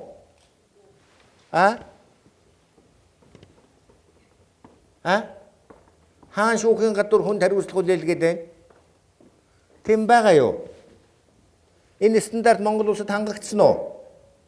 Хангагдаагүй. Сая тэр хин зөв хэллээ. Засаг дарга хүн баримтжилж байгаа шүү дээ. 30 хоног. Улсын байцаагч нар хүний өмч хөрөнгийг одоо 5-6 одоо өмчийг нь хураадаг, яадаг, ийдэг билээ. Өчнөө олон одоо шүүх эрх мэдлийн хэрэгжүүлэх ёстой зүйлийг улсын байцаагч нар засаг дарга ингээд 5-6 албан тушаалтан одоо хэрэгжүүлж байгаа. Хүний өмч хөрөнгийг булааж аваад, тураагаад, шатаагаад, устгаад хайждаг. Нөгөө хүний өмч гэдэг чинь баг амь настаа дүүцэх шахуу тийм нарийн намдын зүйл рүү одоо ийм өөр олон хүнийг халдуулсан. Би чимэд багшийг байхад ярьдаг байсан. Гэхдээ чимэд багшаа та одоо яагаад энэ засаг даргад хүний 30 хоног баримтлуулах одоо энэ эрхийг ингээд дэмжиж ирээд идэх юм бэ гэхээр. За Лондонд орж наадах чинь Монгол улсын онцлог. Энэ өргөн удам нутаг дэвсгэр дээр одоо танд нэг нөхөр танхаараад эхнэр хөөхтэй зодооч гэдэг юм уу хүмүүсийг дээрлэхэд байхад нь шүүхэд төрөх гэсээр тэр бол сүйтгэж хайчих гээд байгаа юм. Сум болгон дээр шүүх байгуулах болцоогүй байна. Наадах чинь Монголын онцлог гэж одоо ингэж хэлдэг байсан л дээ. Шүүхийн гадуур хариуцлага татахгүй байх гэж одоо Монголч одоо ч бид нар хийж чадахгүй байгаа зүйл.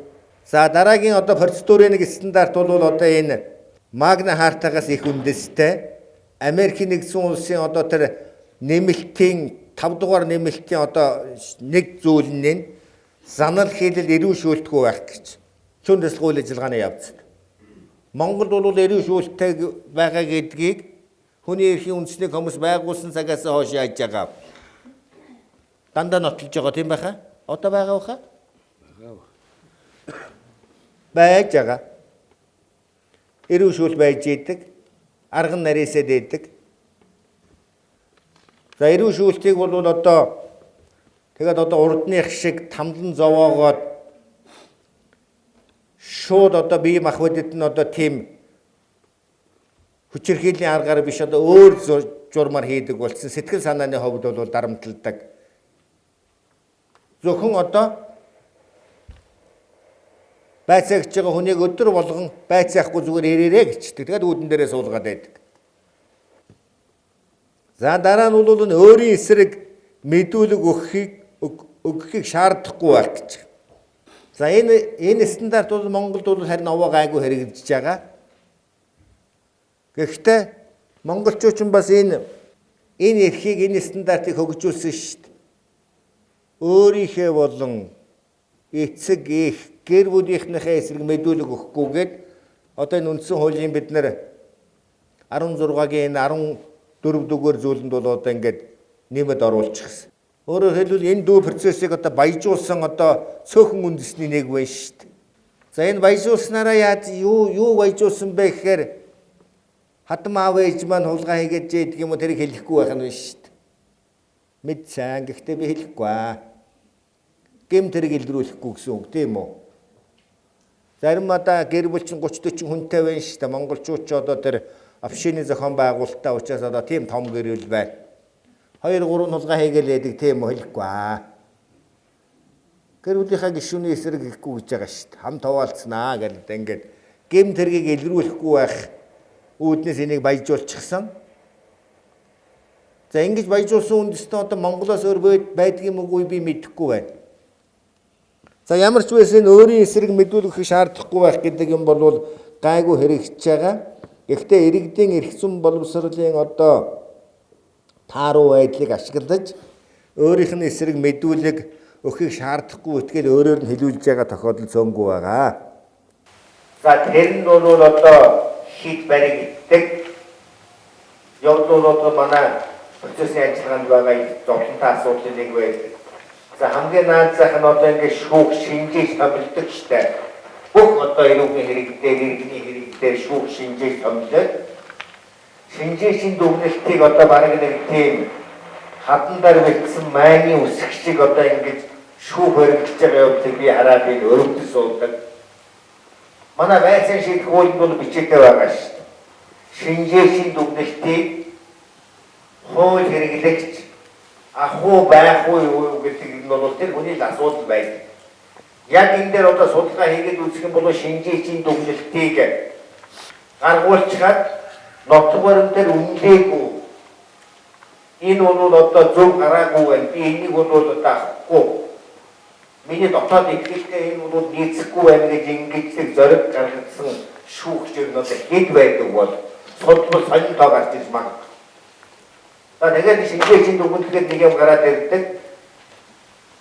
Тэрийг одоо ингэж их барьдаг. Нотлог баримтаар тооцдог. Явдал бол одоо Монгол бол энэ хатгаар үзэх юм болов гэж бидгөө дотроо ингэж бодож байгаа. Яг судлаад үзэхэд бол ямар дүр зэрэг гарах юм бэ сайн мэдэхгүй байна. За дараагийн одоо процедурын нэг чухал одоо стандарт бол ялдаг эсвэл цагаат шийдвэр гаргах гэж.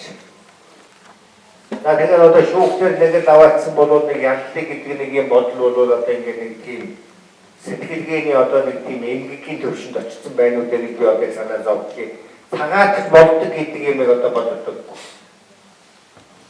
Тэгээд би өөрөө одоо ингэ бас олон жилийн өмнө бичсэн шүүгчнэртэй уулзахад бас одоо ингэ тойроо замаар академик мэдхийн төвшөнд бол одоо бас ярих хичээдэг. Шүүхээс хэрэг маргааны мөрдөн байцаг буцаагаад байдаг. Би уншиж ирсэн. Энийг юу гэж үздэг вэ? Барууны судлаачид бол энийг Советский институт гэдэг. Яагаад Советский институт гэж байгаа юм бэ гэхээр энэ зөвлөл засгийн үед тэнд байж идэг хараад шүүхийн хамгийн буруугүй ёсны үргэлжил гэж ингэж үздэг. Яагаад одоо ингэж шүүхээс хэрэг мөрдөн байцаалт буцааж байгаа байх гэхэд нэг бол одоо ингэж тайлбарладаг барууны судлаач. Нэг бол энэ шүүх шүн төслөг үйл ажиллагаараас татгалзаж байна гэж нэг дугаар харах болтой. Хоёрдугаар энэ хэргийг ингээд юм нэмэгдээ тэгэхээр би ялтаад өгөө гэж ялтагч бүрийн үүднээ шүүх өөрөө үргэлжлэл захиад өгч яана гэж харах нэг болцоо. Эсвэл ингээд ийм зүйлүүдийг бүлгэрүүлээд ингэснийхэн дараагаар би наадхыг чинь цагаатлаад өгье гэж ингэж шүүгч өргөжлөн санаа бодлоо илэрхийлж захиад өгч байгаа хэрэг учраас энийг ингэж үзэж болохгүй гэж ингэ тайлбарлав. Тэгээд ер нь бол цагаатхтай дургуу тэгээд нэг л шүүгтэр очсон бол нэг юм дуулгаа таях юмсан гэдэг нэг юм бодол байдаг. Энэ стандарт бол Монголын тухайд бол сайн хангагдахгүйгээ зовлонтой асуудал байдаг. Ялангуяа одоо энэ хэрэг мөрдөн байцаалт хэргийг буцаахаа байж юм бол цагаатхаас өөр арга байхгүй. Тэгээд тэр институтыг байхгүй болгоогүй нөхцөл бол энэ ялдах эсвэл одоо цагаатх шийдвэр гаргах гэдэг энэ стандартыг Монгол улсад хангахад бол хэцүү байгаа юм болов уу гэж ингэж боддог. За шүүхийн шийдвэрийн үндслийг мэдэх хэрэгтэй. За энэ бол одоо бас маш хүнд стандарт байна. Одоо Монголын шүүхийн өмнө тулгараад байгаа олон хүнд асуудлуудын нэг нь энэ шүүхийн шийдвэрийн үндслийг эд нот бичих байна. Бичээгүй байхад тэр хүн яаж мэдэх вэ? Одоо 3 шилтийн шүүхийг дамжаад одоо ингээд энэ шүүхийн зардал өсөөлөх дараах хэрэг өндөр байгаа чинь бол энэ шүүхийн шийдвэр үндэслэл бол одоо тод гарч ирээгүй холбоотой. Би яагаад одоо ялгч үгээр мэддэг вэ? Зөв бол одоо шүүхийн шийдвэр үндэслэлийг одоо сайн бичсэн байх юм бол тэр хүнийг та ингээд ялгцлаа гэдгийг нь одоо хуулиараа ийм учиртай энэ хуулийн заалтыг ингэж ойлгох тайлбарлахад бол та ингээд ялгцсан байна. Ингээд та гин буруутай болсон байна. Ингээд та гин буруу болсон байна гэдгийг хүн шүүхийн шийдвэрээр сайн ойлгуулсан бол хүн ухаантай юм биш дээ. Би ингэчгээд одоо ил нүүрэн дээр алгаа ташаад хүлээн зөвшөөрдгөө маа ч гэсэн хүн яадгүй. Дотроо хүлээн зөвшөөрчдөг. Дотроо хүлээн зөвшөөрсөн байгаа бол одоо шүүхэд гомдох. Яахаач мэдэхгүй одоо ингээд дахин одоо 3 шатны шүүхийг ажиллуулаад даргаалтаа дахиад одоо багсагч гэдэг юм уу? Ийм зүйлүүд байдаг. Тэгэхээр шүүхийн шийдвэр үндслийг мэдэх гэдэг бол одоо зөвхөн шүүхийн шийдвэрийг харуулах явдал биш, уншиж өгөх явдал биш. Энэ бол үндслийг нь одоо дээд зэрэгээр одоо бичих тухай асуудал юм аа. За давзаалт хэрэг гэж за энэ бол одоо Монгол бол хангалтсан эрхтэй. Ямар ч байсан одоо тэр авахгүй байхгүй юм байна.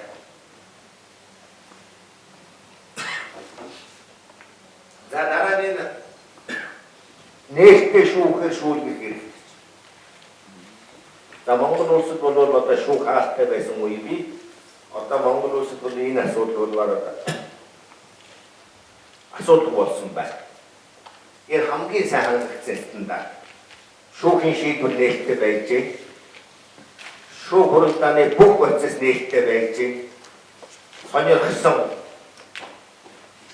бүх эдгээр бол шүүх хуралдааны дотроос нь гаднаас нь үүсэх болцоо нээлттэй хуулиараа бичсэн нас босод. Энэ бол стандарт бол Монгол бүрэн хангагдсан байна. За шуурхай шийдвэрлүүлэх эрх гэж одоо нэг юм стандарт. За энэ дээр бол асуудал байна. Энэ удаа холбоотойгоор үүсгэх асуудал үгээр одоо энэ хэргийн ачаалт холбоотойгоор.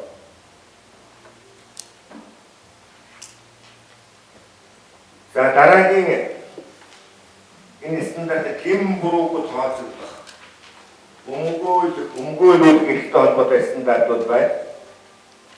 За хэм бурууг тооцоглох гэдэг энэ процедурын стандарт дотор бол яаж яах вэ гэхээр одоо энэ хоёр бүлэг асуудлуудыг та нарт одоо энэ слайдын дээр харуулж байна. За нотолж чадахгүй бол хүнийг явуулаад гэсэн үг юм байна. Нотолж чадахгүй бол нотлох үүрэгтэй. Нотолж чадахгүй бол барилцгаал. За энэ байцаан шийдэх бүх үйл ажиллагаа бол урьдчилсан дүгнэлт гаргахгүй байна. За энэ бол манай процессын үйл байдаг зүйл. Урдаас тогтоогдсон иш бүн ингэж байхгүй гэдэг л одоо нэг юм юу байдаг. Гэхдээ энэ бол асуудал Монголын тухайд бол байдаг. Зөв одоо хэрэг мөдөн байцаалт нь буцаагаад байна гэдэг чинь одоо урдсан санаа бодлоо хийж байгаа нэг мөн нэгтэй. Шүүх шавц тэргийг уншаад авторыг уншчихад одоо шүүх хуралд ороход урдсан санаа бодол төрдөг юм уу? Төрдгөө мө? Шүүгчнэрээ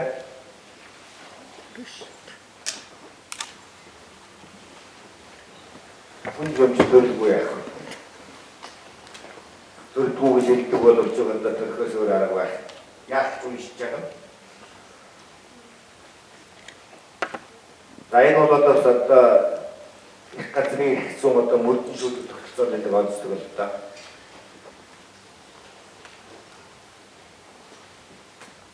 Одоо хятад бол би сонсч ирсэн шүүгчдүүд австралитэй их танилцгаа болчихсон байх гэж. Их газрын хэцүү тогтцоотой хамгийн намын хорооны дарга шүүдэх газар юм болцсон байх. Манай яагаад тийм болохгүй гэж. Австрали гэдэг зүйл бол одоо прокурорын тэмэрч явах ажил дээр хэрэг дээр бол тийм бий. Тэгээд нэг мэтгэлцэх зарчим ороод ирсэн бол мэтгэлцэж байгаа шийдэж яагаад болохгүй гэдэг зүгээр хөвдөө бод. За өмгөөлөх гэх. За энэ бол одоо манай Монголд бол энэ өөрийнхөө өмгөөлөлтөнд туслах бол гайгүй хандаж байгаа гэхдээ Монгол улс бол өмгөөлөгч нотлогоор цуглуулдаггүй. Учраас мэтгэлцээний одоо шүүгчтэй гэдэг юм уу, Португалсын ялагчтай гэдэг юм одоо энэ зэрэг хэмжээнд бол мэтгэлцэх субъект болж чаддаггүй. За бусад улс орнуудаас одоо нэг давуу зүйл юу вэ гэхээр манай сэжигтнээ тооцогдсон үеэс одоо өмгөөлөл аваад явж байгаагаар бас нэг сайн тал гэж ингэж харагддаг.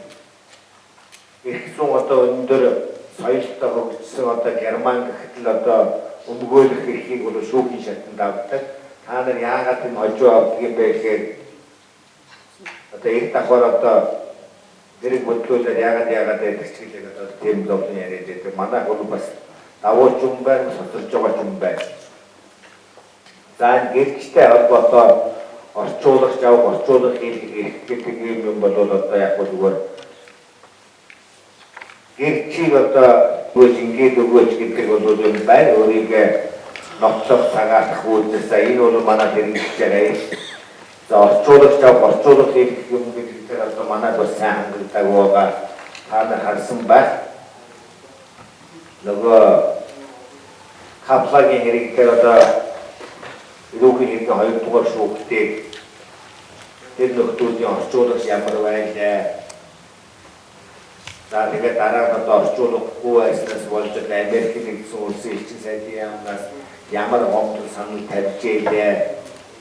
За тэр нь бол одоо дэлхийд дахин одоо ч гэсэн Монгол одоо ямар шүүхтэй улс орн гэдгийг одоо бас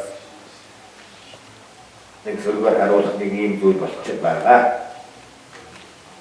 За ийм за одоо ингээд бол историйн стандартыг би одоо та нарт хамгийн гол зүйлүүдийг бол энэ Америк нэгдсэн улсын үндсэн хуулийн нэмэлтийн 5.4-өөр тулгуурлаад бусад одоо ном зохиолуудад байж байгаа зүйлүүдийг одоо гаргаад нэг ийм бүлэг асуудлууд бол энэ шудраг шүүхээр шүүлэг эрхийг хангах историйн стандарт ийм зүйл байдаг юм байна гэдгийг одоо хэлэх байна. За ингээд бол би миний ярих зүйлийн одоо төгсгөлийн хэсэг болж Монгол улс шүүхийн шийтгэл гэж. За Монгол улсад бол шүүхийн шийтгэл гэдэг энэ зүйл бол хэзээ эхэлсэнийг бол таавал мэдж байгаа. 92 оны үндсэн хуулийн дараагаас 93 оноос одоо ингээд ийм үе шатуудын слайд дээр харагдаж байгаа үе шатуудаар одоо ингэж хэрэгжсэн. За өмнөх үе шатуудад бол хийсэн зүйл бол зөндөө байгаа.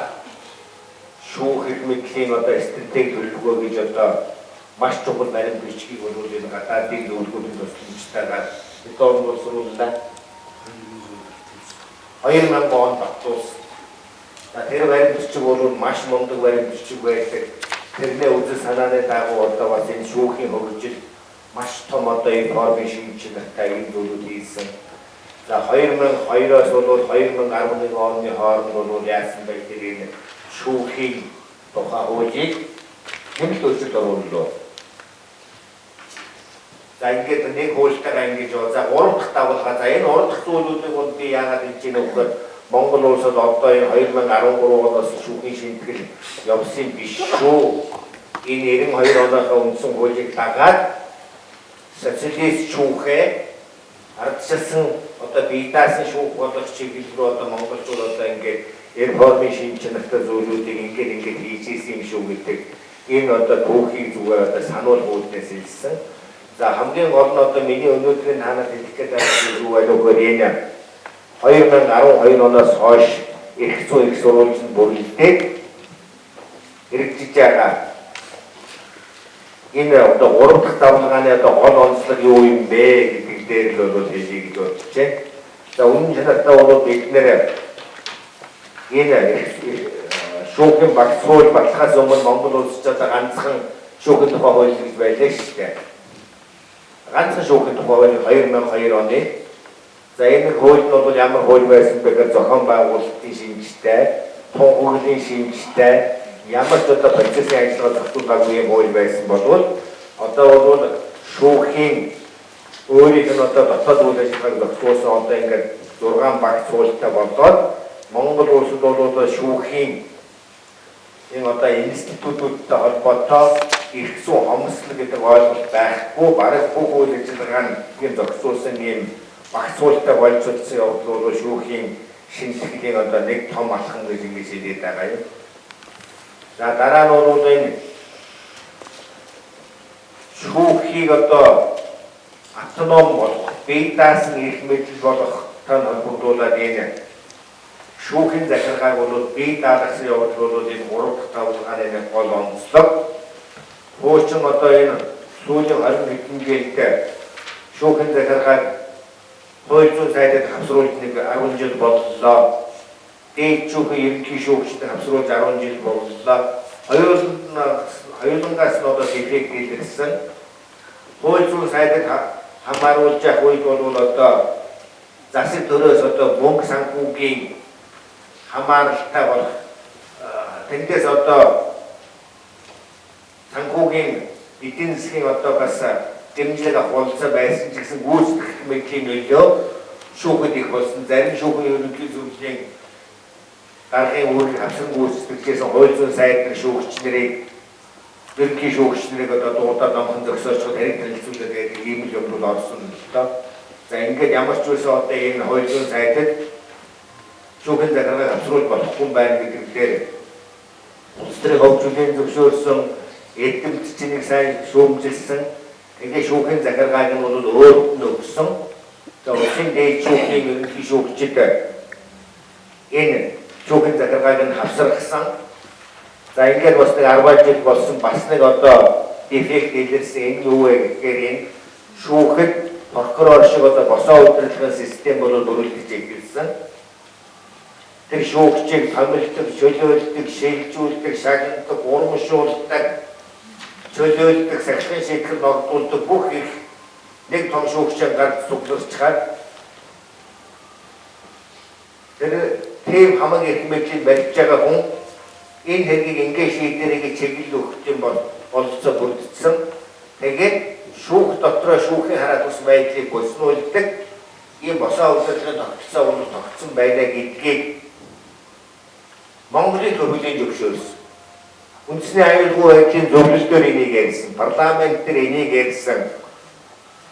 1912 оноос 14 оны хооронд засгийн газрын мөрийн хөтөлбөрт одоо энийг засахгүй болохгүй байна гэдэг юм орж ирсэн. Энэний үндсэн дээр бол одоо ингээд 3 дахь бие даасан захиргааг бий болгосон явдал энэ шүүхийн бие даасан байдлыг хангаж хамгаалахад бол одоо бас нэг том онцлог болсон болж байна. Улсын дээд шүүхийн ерөнхий шүүгч сангийн яамаар яваад бонкогод явж байхаар сангийн сайд зөрүүлээд юм гооч болох уу? Тэрийг бас өндөр ёс сургууль тунтай хууль дэвтэлдэг сангийн сайд байвал бол юм гоохгүй байх л та. Хүн болгон тийм биш учраас зөрүүлээд юм гооч болох уу? Болохоор барах уу батик ёстой гэж боддог ч байж магадгүй ш. Ийм учраас энэ зовлонтой байсан. За шүүгчийн хараа тус байдлыг хангаж хамгаалах талаар бол одоо энэ 3 дахь давлгаанд бол энэ нэлээд томхон алхмуудыг хийсэн. За энийг бол одоо би ярил бол нэлээд цаг гарах учраас та нарыг бол чиглэж байгаа багцуудад одоо баярлалаа.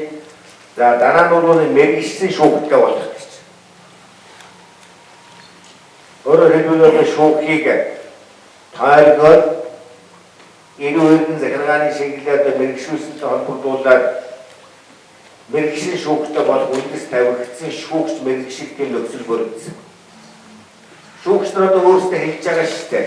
Гэхдээ бид нар чинь өмнө иргэний хэрэг шийддэг, эрүүгийн хэрэг шийддэг, захиргааны хэрэг шийддэг. Ямар универсал мундаг хамтан байгаад бид нар одоо өөрсдөө ингэж бодож явсан чинь дагнасан шүүгч шийдсэн чинь өрөлдөж явсныгаа одоо хүлээн зөвшөөрөхөөс өөр арга. Энэ дагнаж хэрэг маргаан шийднэ гэдэг чинь ямар одоо аятайхан сайхан нөхцөл байдгийг шийдвэр гаргах урамтай юм, ажиллах урамтай юм. Миний шийдвэрийн шанаар одоо өмнөхтэй харьцуулбал яаж дэвшилснийг би өөрөө мэдэрч ийн гэж одоо шүүгчнэр бол ярьж байгаа. Тэгэхээр энэ 3 дахь давлгааны онцлог бол одоо мэргэжсэн шүүхтэй шүүгч мэргэжих юм юу бол нээгээд өгчлөө. За дараа нь бол Монголын шүүх бол одоо би хэлээд байгаа шүү дээ. Германаас илүү, Америкийн нэгдсэн улсаас илүү Монголын шүүх бол нээлттэй болсон. Энэ 3 дахь шүүхийн шинтгэлийн давлгааны үргэлжлэн шудраг шүүхээр шүүлгэх нэг одоо хамгийн том нөхцөл. Одоо нээлттэй болгож ийн гэж яаж одоо нээлттэй болгосноо гол үр юм бэ гэхээр та бүхний хяналтанд орон шүүх шиг аваад тавьж байгаа юм шүү дээ. Судлаач, өмгөөлөгч, хуульч одоо хэн байна? Тэр шүүгчийн шийдвэрийг уншаад сууж байна. Оо энэ дүнд орж одоо ийм одоо мундаг шүүгч байсан юм уу? Ийм тэнэг амтим уу ч одоо ийм одоо хуулийг ингэж тайлбарлаж байгаа. Энийг бошоо огцруулаасаа. Энийг өссөн хороонд нөгөө энийг мэргэжлийн хороонд нөгөө ийм юм мэдгүй нөхрийг одоо яадаг байна гэдэг одоо ингэж тэр шийдвэрээс л харна шүү дээ. Ийм хяналтанд бол одоо Монголын одоо энэ хэдэн шүүгчтэй чинь бол бүгдээр ингэ оруулсан. Үнэн нэртэй бол Монголын одоо энэ 470 шүүгч бол одоо хоёрны өмнө нүцгэн зогсож байгаа хүнтэй ижил. Харин энэ их одоо Монголын шүүхийг нээлттэй болгоод ард түмэн хянах энэ болцыг манай ард түмэн буруу сайн ашиглаж чадахгүй байна. Нөгөө хууль эрдэмтэд маань шүүхийн шийдвэрт одоо анализ хийгээд энэ шүүхэл энэ хуулийн зүйл заалтыг ингэж гайхамшигтай тайлбарласан байна. Энэ нь одоо Монголын үндэсний эрх зүйг ингэж хөгжүүлжээ. Тэгээд одоо тэрээс сайн зүйлүүдийг нь олж хараад одоо ингэж анализ бичдэг эрдэмтэн байхгүй.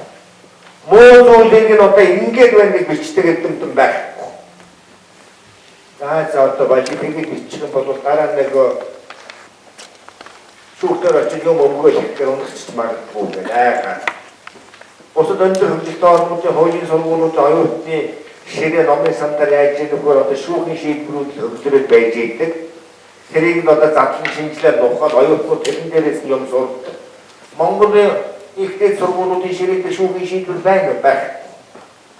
Анализ хийдэг эрдэмтэн байх. Шүүхийн ерөнхий зөвлөлд бид нар өөрсдөө зохион байгуулж зарим нэгэн одоо гадаадд өндөр хөгжилтэй оронд доктор хамгаалсан хүмүүсийг чи энэ бид нар шүүхийн шийдвэр зааж өгдөггүй чи иргэний эргүүдээс нэгийг сонгож аваад анализ бичээд өгөөч гэж гуйдаг. Өөрөөсөө зохион байгуулж байгаа байхгүй юу? Одоо тийм соёл сургахын тулд тийм учраас Монголын шүүхийг бол ард түмний өмнө бол одоо бид нээгээд өглөө ард түмэн одоо хянах задлан шинжлэх, алдаршуулах, шүүмжлэх, хяналтанд авах явдал дээр ирэхэд сайн хэрэгжүүлж чадахгүй байгаа явдал бол зах харамсалтай байна. Гэхдээ нэг орон хотыг нэг өдөр бариагүй гэдгийг үлгэрээ яваандаа энэ бол хэрэгжих байхаа гэж нэг бодож байна. За ингээд системийн бол дүгнэлт гэж одоо юу хэлэх вэ? Монгол улсын шудраг шүүгээр шүүхийг эрхийн суурь стандарт Монгол бол бүрэлдэж байна. Бүрэлдсэн гэж хэлэхгүй. Хизээ бүрэлдэд дуусахыг хэн ч мэдэхгүй болсон байна. Би даасан эрх мэдэл болох гэж одоо оролдож байна. Болохгүй байх сонирхол нөгөө хоёр эрх мэдлээс маш их гарч байна. Би даасан эрх мэдэл болох юм уу? Болохгүй юм уу? Бас их хэцүү байна. Дэлхийд даяар одоо 21-р зууны эхний 10 жилд 2 гаруй жил гэдэг ингээд ардчлалын үзэл санаа хямралд ороод маш олон улс орн одоо ардчлалаас ухраад ийм байдал бол дэлхийд даяар явж байна. Энэ одоо эмгэнэл Монголыг бол дайрахгүй арга байхгүй. За энэ нь одоо эрдэмтэд юу гэж үзэж байгаа нөхөр энэ ардчлалын үзэл санаа буруудаа биш. Түүнийг одоо хэрэгжүүлэх ажиллагаанда улс орнууд бол алдчихжээ. Үүнээсээ болоод одоо ардчлал хямралд ороод энэ буцаж ийнэ гэдэг. Тийм учраас одоо бие даасан эрх мэдэл одоо цаашдаа болоод бигчгүй үгүй юу гэдэг асуудлыг одоо өнөөдөр хэлэхэд хэцүү юм аа. За Монгол улсад одоо шудраг шүүхээр шүүлгэх студийн баталгаа бол сая би одоо тэр баахан олон жагсаалтнаар таавахын харуулж хэлсэн. Энэ процедурын баталгаан дотор бол одоо манай бүрэн одоо хэрэгжиж байгаа нэг процедурын баталгаа байхгүй гэж хэлж болно. Тийм учраас процедурын баталгааг одоо бүрэн бий болгох, зөв хэрэгжүүлэх, хэвшүүлэх ийм л зорилт одоо бидний өмнө тулгарчээ. За та бүхэнд одоо анхаарал тавьсан баярлалаа.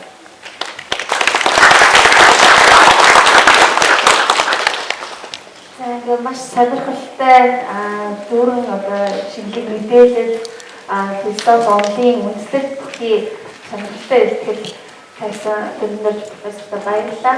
Тэгээ биднэрт асуулт хариултын цаг байгаа. Хөтөлбөрөөс бид нар багт юм хосторч яваад гэхдээ бид нар хүмүүсээс асуулт тавих боломжийг олох зүйл байх гэж бодож байна. Асуулт тавихтаа товчхон өөрийгөө нэрийг хэлээд тавиараа.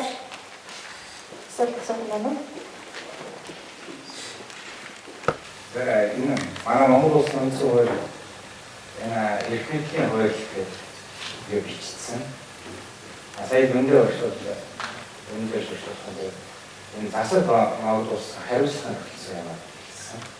Тэгэхээр миний бол хоёр хичээл суугаад энэ эрх мэдлийг тэгэхээр мөнгөтэй компани засгийн төсөөр үүж ороод байдаг юм. Энийг бол засварлыг тэшүүрлэх гэж үндсэн хуулийн тэр үзэл санаа үгийг ингээд ямар вэ гэж би бодлоо тэгээд ингээд өндөр шигссэн зөвлөгөө өөрсдөө байсан юм аа тэгээд сонсож байна. Хоёрдугаар асуудал бол одоо ингээд интернет захим орон зай дэлхийн нийтээр явуулсан. Ер нь захимын шүүх байх боломжгүй юу? Хаашаа. Энийг бол их зүгээр асуудал юм. Боломжгүй юу гэсэн. Самтын байсан. За захимын шүүх гэхээр ч одоо ер нь бол захимын шүүхийн асуудал бол Монголын тухайчтай хол асуудал биш. Захимын шүүх бол одоо бараг та нараа 25 жилийн дараа ч юм уу 20 жилийн дараа Монгол улс захимын шүүхтэй болцсон байх нь би өөрөөсөө гайхахгүй гэж бодож байна. Элементүүд ороод ирсэн. Одоо бид нэр саяхан одоо үүсгэнээр нартай өөргөрсөн хөдөө аймагуудын төвд байж байгаа бүх өмгөөлөгч нарыг үсчлээд хооронд нь одоо тэр видео хоног хөрөмжөө одоо юуг ашиглаад хооронд нь уулзуул гэсэн. Өөрөөр хэлбэл тэр өмгөөлөгч нар бол мэдээ энэ чинь би ховд аймаг явах хэрэггүй юм биш шүү дээ. Тэр ховд аймагт болж байгаа давуу тал шатны шүүх хуралд одоо энд байж байгаа өмгөөлөх хүнтэйгээ хамтдаа тэр шүүхтэр нь очоод би захимаар тэнд оролцчих юм байна. Одоо оролцоод эхэлсэн. Энэ бол одоо захим шүүхийн хэлбэр мөн юм уу? Харин одоо манайд бол байцаа шийдэх үйл явдал бол биеэр оролцсон гэсэн ойлголттой одоо захимаар оролцож байгаа биеэр биш юугаар оролцож дүрсээр оролцож байгаа гэх үү тийм бэ? Одоо биеэр оролцоод ялгаа юу вэ тийм бэ? Тэгээд процессын хуулинд бол байхгүй юм хийж ийн энэ тэрийг ярьдаг юм. Тэгээд одоо явж ил байна. Энэ одоо захимын шүүхийн хэлбэрт ороод ирлээ. За дэлхийн бусад улс орнууд дээрэгдэж байна одоо захим хэрэг гэж. Өөрөөр хэлбэл цаасан дээр одоо юм тоглуулахаа болоод шүүгчнэр бол одоо захимаар юмтай одоо хэрэгтэй танилцдаг тийм бодлого бол одоо тийм их хол биш болсон байна. Энэ бол ойрхон байгаа. Одоо өөр арга байхгүй. Бид нар одоо 15 жилийн өмнө одоо интернет компьютер гэхээр бараг одоо хаана дард юм биш үү, өсөлт юм биш үү, хараад юм биш үү гэдэг ингээд өлөө сууж ирсэн бол одоо өнөөдрийн чинь одоо 60 хүрэх гэж байгаа би хурд үзгээд тавьсан биш шүү дээ.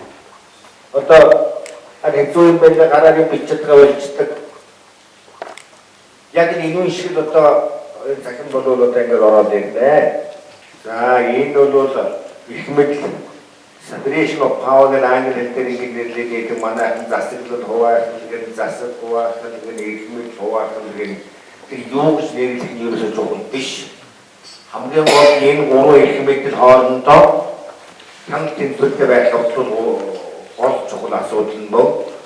Тэгээд одоо энэ гурвыг бол одоо ингэж гурав санагчаад байж байгаа энэ Монскгийн онцыг бас баяжуулах хэрэгтэй гэж одоо ингэж үзэж байна. Одоо энэ үндсэн хуулийн шүүх гэдэг нэг юм одоо манай цэцвэ шүү дээ. Цэц одоо ямар их мэдэлд ордог байхгүй. Шүүх мэдэл байхгүй. Одоо дөрөв мэдэл гараад ирсэн.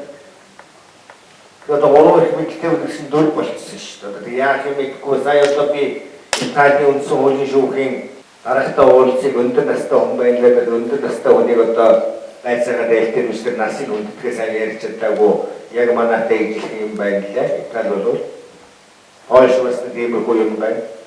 Үндсэн хуулийн трибунал дээр одоо нэг ийм юмнууд гарч ирж байгаа. Тэгэхээр одоо энийг юу гэж хэлээд байгаа гэхээр одоо энэ Монскгийн тэрийг мэдлийг одоо гурван одоо брэнч буюу салаан хуваадаг явдлууд одоо баяжуулах шаардлагатай гэж ярьдаг юм байна. Тэгэхгүйгээр энэ бол одоо гарч ирсэн засаг хуваа хамлын одоо гарч ирсэн нэг ийм ургац гэж байгаа шүү дээ. Ургац чинь удаан байвал хортовдор бол тэр ноцтой идэх гэж байгаа шүү дээ. Ийм бодвол ноцтой тийм гаж үзэгдэл гэж маягаар тийм ургац бол одоо эндээс юм ургахад чинь одоо эсийн өөрчлөлт өгөх гээд байгаа тийм буруу талаас нэгдэг юм бас байна. Одоо энийг хүн төрөлхтөн түүхэл харуулах байх түүнээс одоо өнөөдөр зүг буруу гэж хэлэхэд бол их зовлонтой. Цэнгэлтэй нэгэн формоос 2009-10 онд шүүхийн хараалт бус байдлыг бэхжүүлэх ингээд томоохон хэмжээний судалгааг бол захиалан хийлгэсэн байгаа. Тэгээд энэ судалгааны бодлогын таймыг болохоор энэ судалгааны баяр болгох юм доош маань ахалж хийж ирсэн ба. Тэгээд энэ судалгааг бол би энэ үндсэндээ шүүхийн шинтгэлийн 3 төсөлтний дагуулгааны суурь болсон том судалгаа гэж үздэг. Тэгээд тэр хүрээндээ гэсэн тэр багш маань ихтэй дурдсантай их мэдл хуваарлах түвшиндээ шүүхийн хараалт бус байдлыг ярьдаг. Шүүхийн захиргааны буюу босоод түвшиндээ хараалт бус байдлыг ярьдаг. Дээрээс нь 3 дахь түвшин бол шүүгчийн субъектив түвшинд хараалт бус байдлын асуудлыг гээд судалгааны тайланд бол маш нэлээд дэлгэрэнгүй байдлаар үнэлгээ өгч зөвлөмж өгсөн байдаг л да. Тэгээд хангалтгүй байна гэсэн дүр зургийн тухай бол харагддаг байсан. Одоо би бас таныг яг энэ судалгаа хийжсэн хүний хувьд яг энэ 3 түвшинд нь үнэлээч гэвэл хараалт бус байдлыг хангагдаж чадчихна гэж үзэж байна уу? Ахиц гарсан болов уу? Энийг хариулах байгаа ашиг сонирхолтой зөрчилтөн биш үү байна. Би судлаач байна. Өөрийнхөө хийж байгаа юм магтаад байгаа ч юм уу эсвэл үгүйсгээд байгаа ч юм шиг.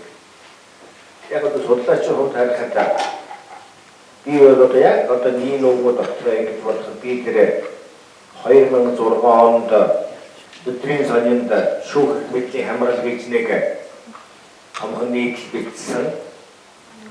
Тэр үед бол одоо шүүгчнэр надад нэг хэсэг нь бол одоо маш их дургу, нэг хэсэг нь бол зөв зүйтэй хэлжлэгээд ингээд хоёр хуваагдчихсэн. Тэрний дараагаар бол одоо дэвшилттэй үйлчлэлтэй маш олон шүүгчнэр бол надад ирж шүүх доторх одоо сайн муу бүх зүйлүүдийг хэлж ийсэн. Зарим нэг нь бол одоо бараг гудамжинд явж байгаа чулуугаар шийдээ читгэн холбоо байсан. Ийм л цаг үе байсан. Тэгээд дараах нь бол намайг энэ нийтийн нийгэм форум бол тийм тэтгэлэг судлаачийн сонгож авах зарлахаар би тэр юунд нь орсон. Тэр үед бол бас хэцүү байсан. Би тэр үед бас нийтийн нийгэм форумыг бас нэг өндөр үнэлсэн байгаа. Бидний байгуулагч нь харин бас хараа тусаар энэ зүйлээ шалгаруулчих юм байна гэж би ингэж бодож байсан. Би бол тэр үед юу бодож байсан гэхээр за энэ одоо шүүх засаглал шулуу шийдсэн энэ нөхрийг бол юу яасан энэ одоо тэтгэлэг хөлбөр шалгаруулах гэдгийг одоо ингэ хаях байхтай гэсэн чинь харин намайг шалгаруулах нүгэ чинь шудраг байгуулах юм уу гэж ингэж бодож байсан. Тэгэхээр миний судалгааны тайлан гурав одоо дараа нь нийтийн нийгэм форумаар шүүхүүдэд тараасан байдгийг зарим шүүхүүд одоо тэрийг шүүгчнэрт одоо ч гэсэн тараагаагүй шүүх олон байдаг юм шиг. Өөрөөр нь одоо хурааж устгахсан, архивлчихсан шүүгчнэр над утасчээс одоо нийтийн нийгэм форумын юу гэж нь одоо ингээд өнгөө тараасан дээр одоо ингээд бичсэн манай шүүгчдэр чи ирээгүй шүү. Бид нэрээгүй байх шүү.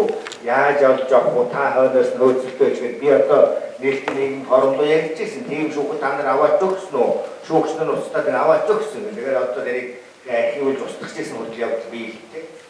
За тэгээд тэр үедээ одоо ингээд харьцуулахад яг одоо нэг нууггүй хэлэх бол Монголын шүүх бол бас их урагшилсан, их өөрчлөгдсөн.